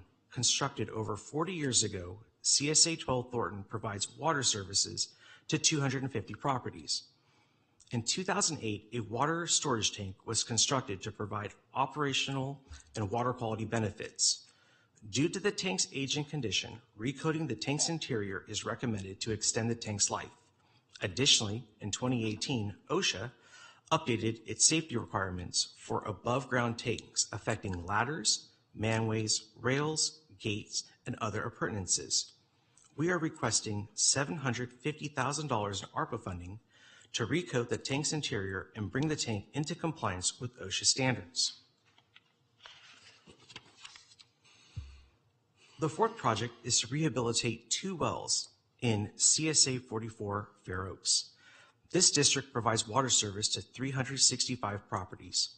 A primary well provides continuous water, while 2 supplemental wells, referred to as well 3 and well number 4, provide additional water to meet increased demand or act as a backup well for redundancy. Well number 3 and well number 4 have dropped in efficiency by 50%. In order to meet customer demands, fire protection requirements, and maintain redundancy, these wells must operate more efficiently. We are requesting $325,000 in ARPA funding to rehabilitate both wells. The proposed project includes removing and replacing the entire pump and motor assembly. The last project is located in the Larch Road and Clover Road community within Road District number 5. The drainage system is made up of roadside ditches and cross pipes. Over time, new development has altered drainage patterns, and pipes of various sizes have been installed. In the winter storms of 2022 through 2023, the drainage system was overwhelmed, and some residents experienced flooding. Public Works identified improvements to improve the drainage system to reduce future flood risks. The proposed project will replace 116 cross pipes totaling 5,600 feet in length. We are requesting $625,000 to fund these improvements.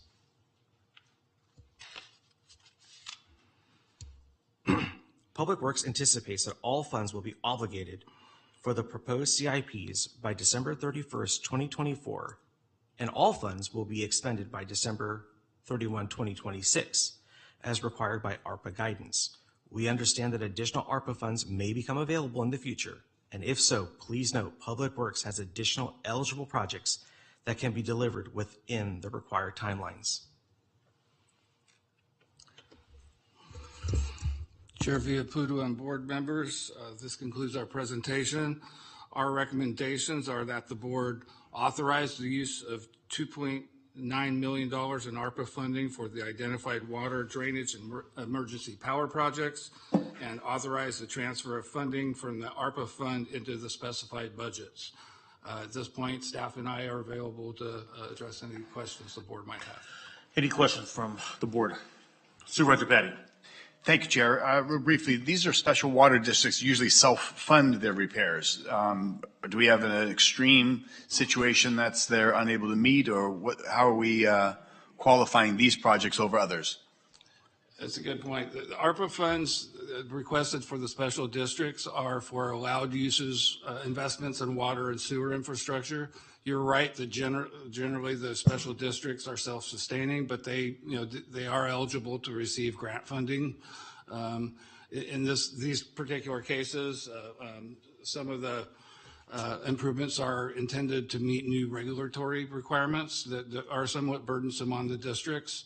In other cases, it's to address impact from winter storms of last year to improve drainage impacts that have occurred over the years. That's essentially the methodology. It's just based on need within the special districts and wanting to take advantage of these available funds and not leave money on the table. Right. And we've got plenty of uses for funds, I'm sure. There's more needs than we have funds available, I believe, unless this is targeted only for irrigation and drainage projects that we are running short of. No, it's one of a number of eligible categories within ARPA, but water and sewer systems improvements are the category under which all these are being proposed.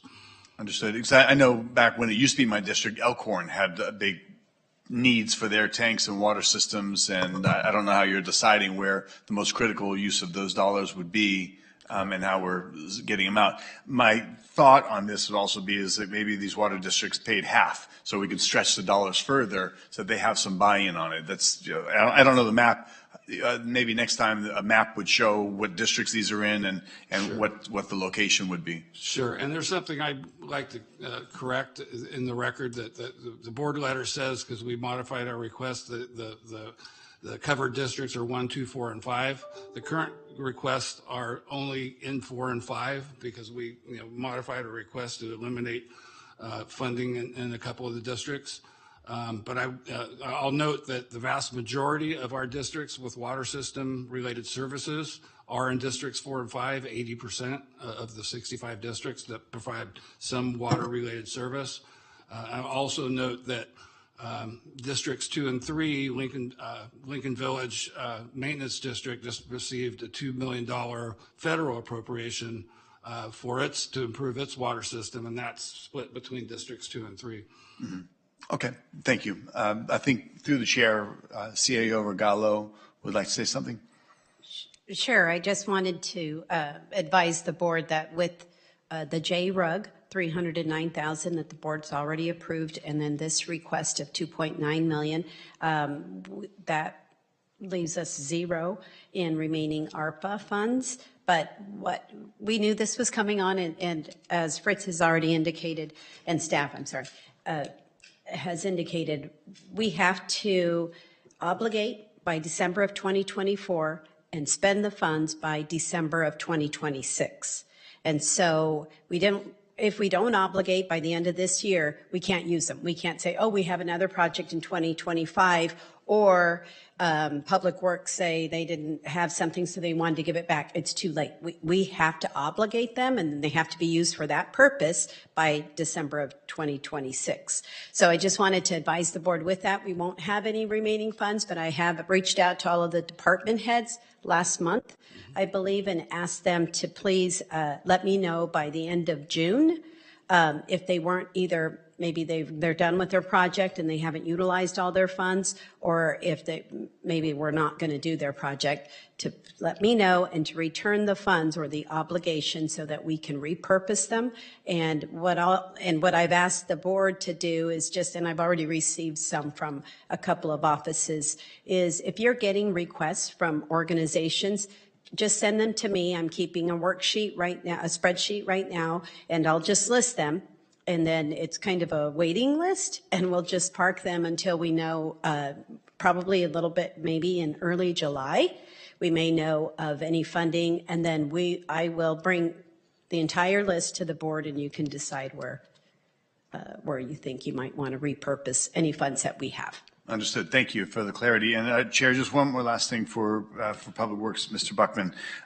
So yeah, I know this is moving along. You asked for board approval, and there's other needs.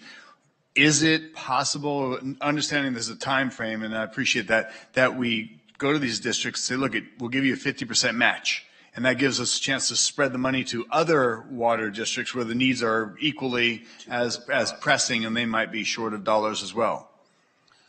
Is there time for that or no? We would have to,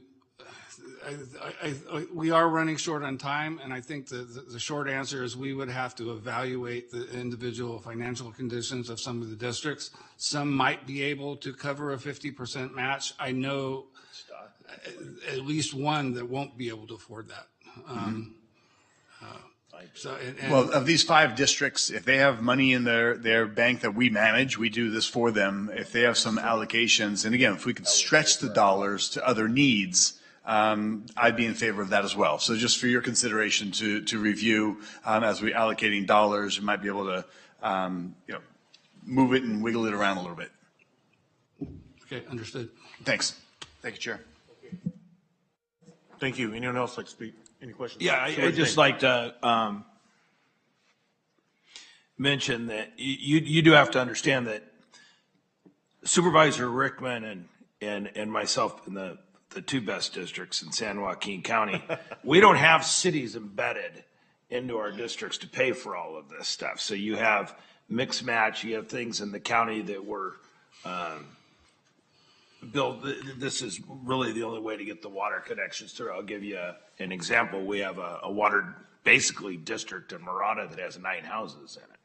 I mean, you can't, there's just no way they're going to be able to go and connect up. You've got, floodplains, what have you. But most of this money on water is going to be spent in the 1st and 5th district because it's all county. So.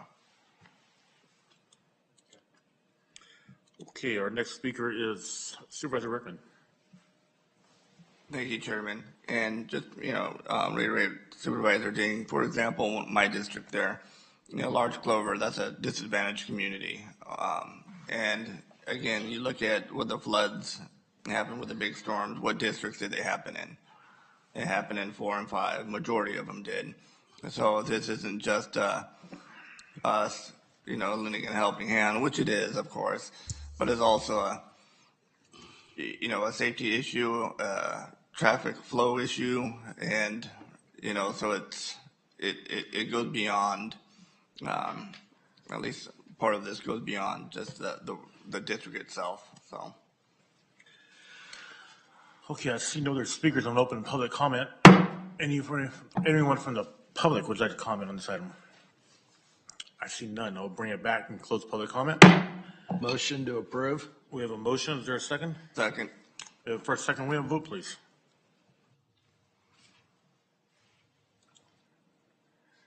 Item closes 5-0. Thank you. Thank you.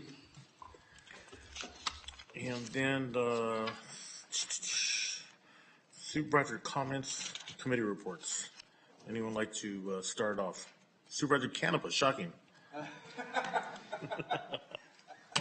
Can we take a lunch break first? Ouch. I was blown away. I'm not feeling the love today. Yeah? It's spring. We just had Easter. Come on now. How's Capitola? It's beautiful. So the APL, a lot of us were at the ribbon cutting. Great event for low cost spay and neuter, and the mobile van that we all pitched in. And a lot of us went for there. We also UOP did a new cricket pitch field on the north side of the campus, which was absolutely amazing for diversity and bringing people and attracting people to come to the county for education. We had a check presentation at Gospel Center for the youth program for $5,000. The check presentation for START, and now to stop retail theft And it's the first MOU that the district attorney's office has had with the Chamber of Commerce in the state of California. And my discretionary money I helped buy. They're going to do a website so that we can start prosecuting more people for retail theft. So that's an exciting event that we went to last Friday at the Chamber. Collaboration between law enforcement, Sheriff's Department, Stockton PD, and the district attorney, and obviously the council was there, and Supervisor Patty and I showed up for the check presentation to the chamber. A great day for helping to curb retail theft. Obviously the Cesar Chavez, the bus, the Oasis City Center had the extravaganza, Family Promise, and well, it's the Zion Lutheran Church where Family Promise is at, is talking about possibly doing some safe parking, which is another piece of the puzzle that if we're going to start curbing homelessness and unsheltered, that I think will help the Public Works. And I want to thank Fritz and their department for updating us on the levies of the Calaveras. It's been a lot of questions and they answered those for us, so thank you for that.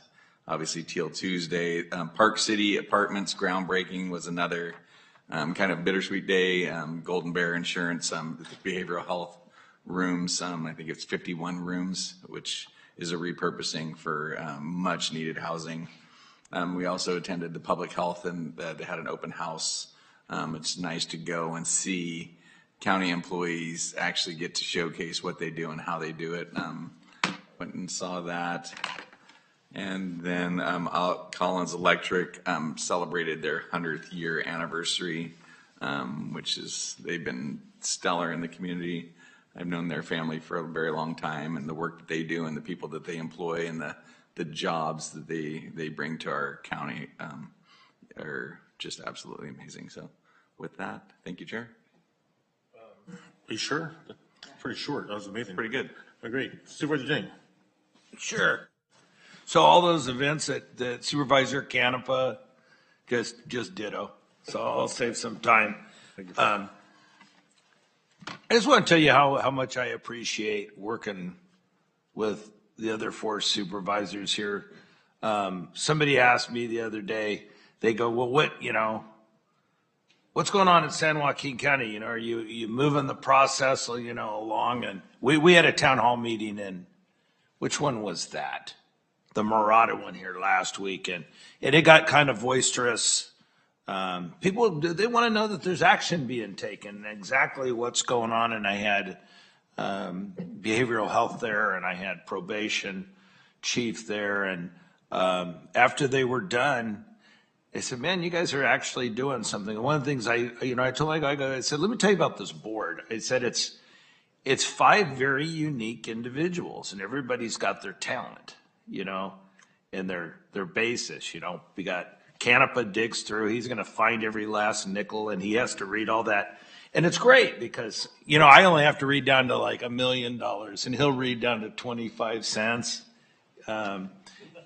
Rickman's he's a process guy. He's a cop, and he's looking at the details and the regulations. Miguel's the heart and soul of this board. I mean, he's truly watching out for everybody.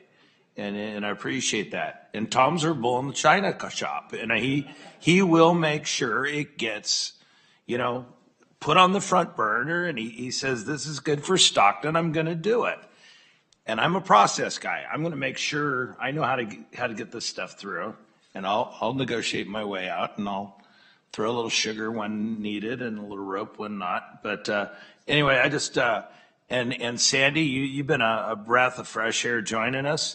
The communication has been absolutely phenomenal. Coming to this is the most relaxed I've been since I took the seat, and it's because communication is key and knowing what's going on. And our department heads, everybody's just shining. So anyway, it's a good day here in San Joaquin County. Thank you, Chairman. And I thought I better give you for Supervisor Patty. And Well, a couple of things. First of all, again, congratulations. And I know we need to change it's an assistant, right? It's going to be a permanent interim county administrator. All right, plaque. cool. We just think it needs to be a little wider. But, so congratulations on that. A couple of things, I won't go through everything, but I know over the weekend was, again, a busy weekend. And what people don't realize, and I don't think a lot of people realize, a lot of people think that we just work Monday through Friday, 8 to 5, and that's it, and we have weekends free. But in reality, majority of our weekends are spent out in the community. And there's some of the examples that you saw here. I know my wife and I, Karen, we had the honor to celebrate at the annual Hala Mahala celebration at the Sikh Temple in Tracy. It was approximately 20 to 30,000 people that showed up over the whole entire weekend. And it was a good time. So thank you everybody at the Sikh Temple for the hospitality. We had the Taps on 10th in Tracy, which is always a great time. I know Ripon had a beer stroll there too at the same time. But it's cool when you see these different things, and it's a chance for us, but it's also a chance for members of the community to go out and have a good time and enjoy the good weather. Also, we had over the weekend, Ripon First Responder Appreciation Day, and it was great to see the community come together to support our police, fire, and our first responders. Ripon does a heck of a job at that. And we also at the end of that ceremony, we jumped into another one, and you saw him today, and we celebrated Chief Bitter's retirement with the community. He's a great guy, a great fire chief, and we'll miss him. And I agree with you too, Sandy, that you're from Ripon, and 5th District is the best district, and that I was your favorite, or I'm still am your favorite supervisor. And I agree too that Tom or Supervisor Patty and Canapa talk way too much. We should have been out of here by 11 o'clock, but I won't say anything. As you keep talking. Well, that's it. Thank you, everybody. God bless. Supervisor Patty. Thank you, Chair. And I know we've all been to so many of the events that were already highlighted, and appreciate this board's engagement. A couple of things I had done that were kind of unique. One of them, there's a Stockton-based deaf pizza meeting the first Thursday of every month, and about 85 to 100 individuals that do and speak only and communicate only with sign language. And there was a group of about 8 or 10 University of Pacific students that are there learning, volunteering time, helping that community. But it was really interesting walking into a full restaurant, Mountain Mike's on Robin Hood, and it's pretty quiet.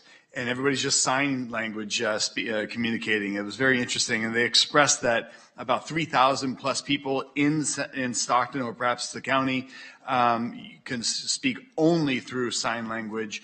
And they say they oftentimes feel like they're overlooked, and we should have some means of conveying our message at even our meetings, but also in the city, they asked for the same. So that was really interesting and really wonderful, gracious group. They appreciated us coming in and talking about what we're doing as a board.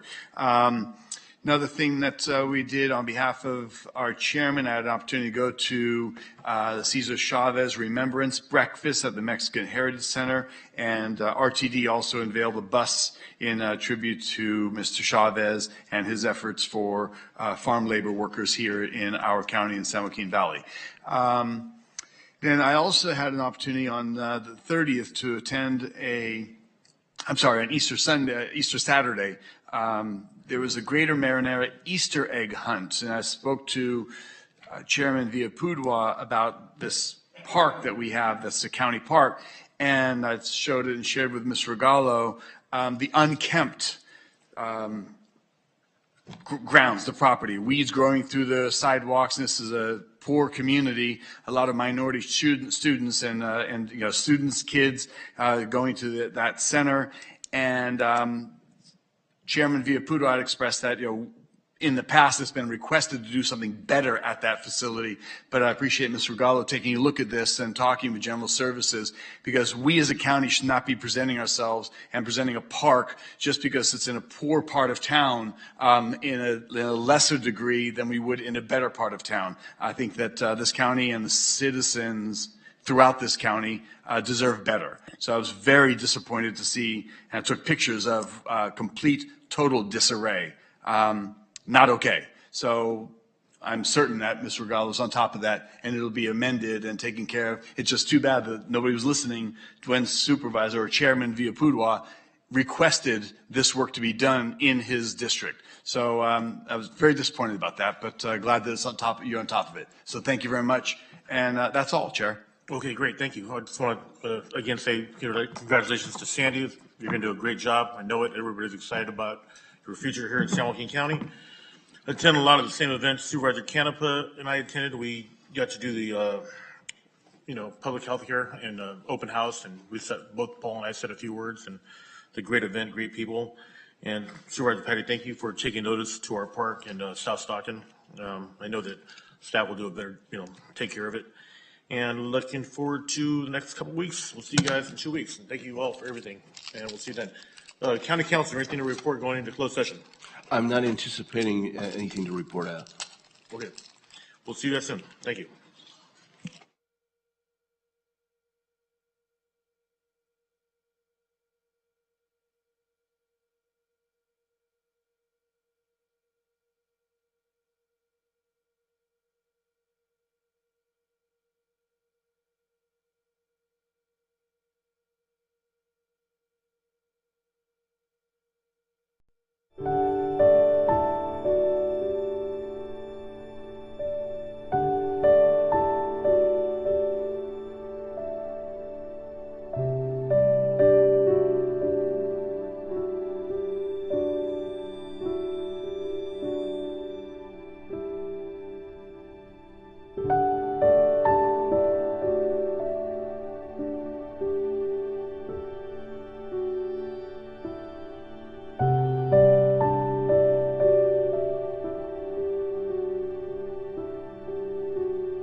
you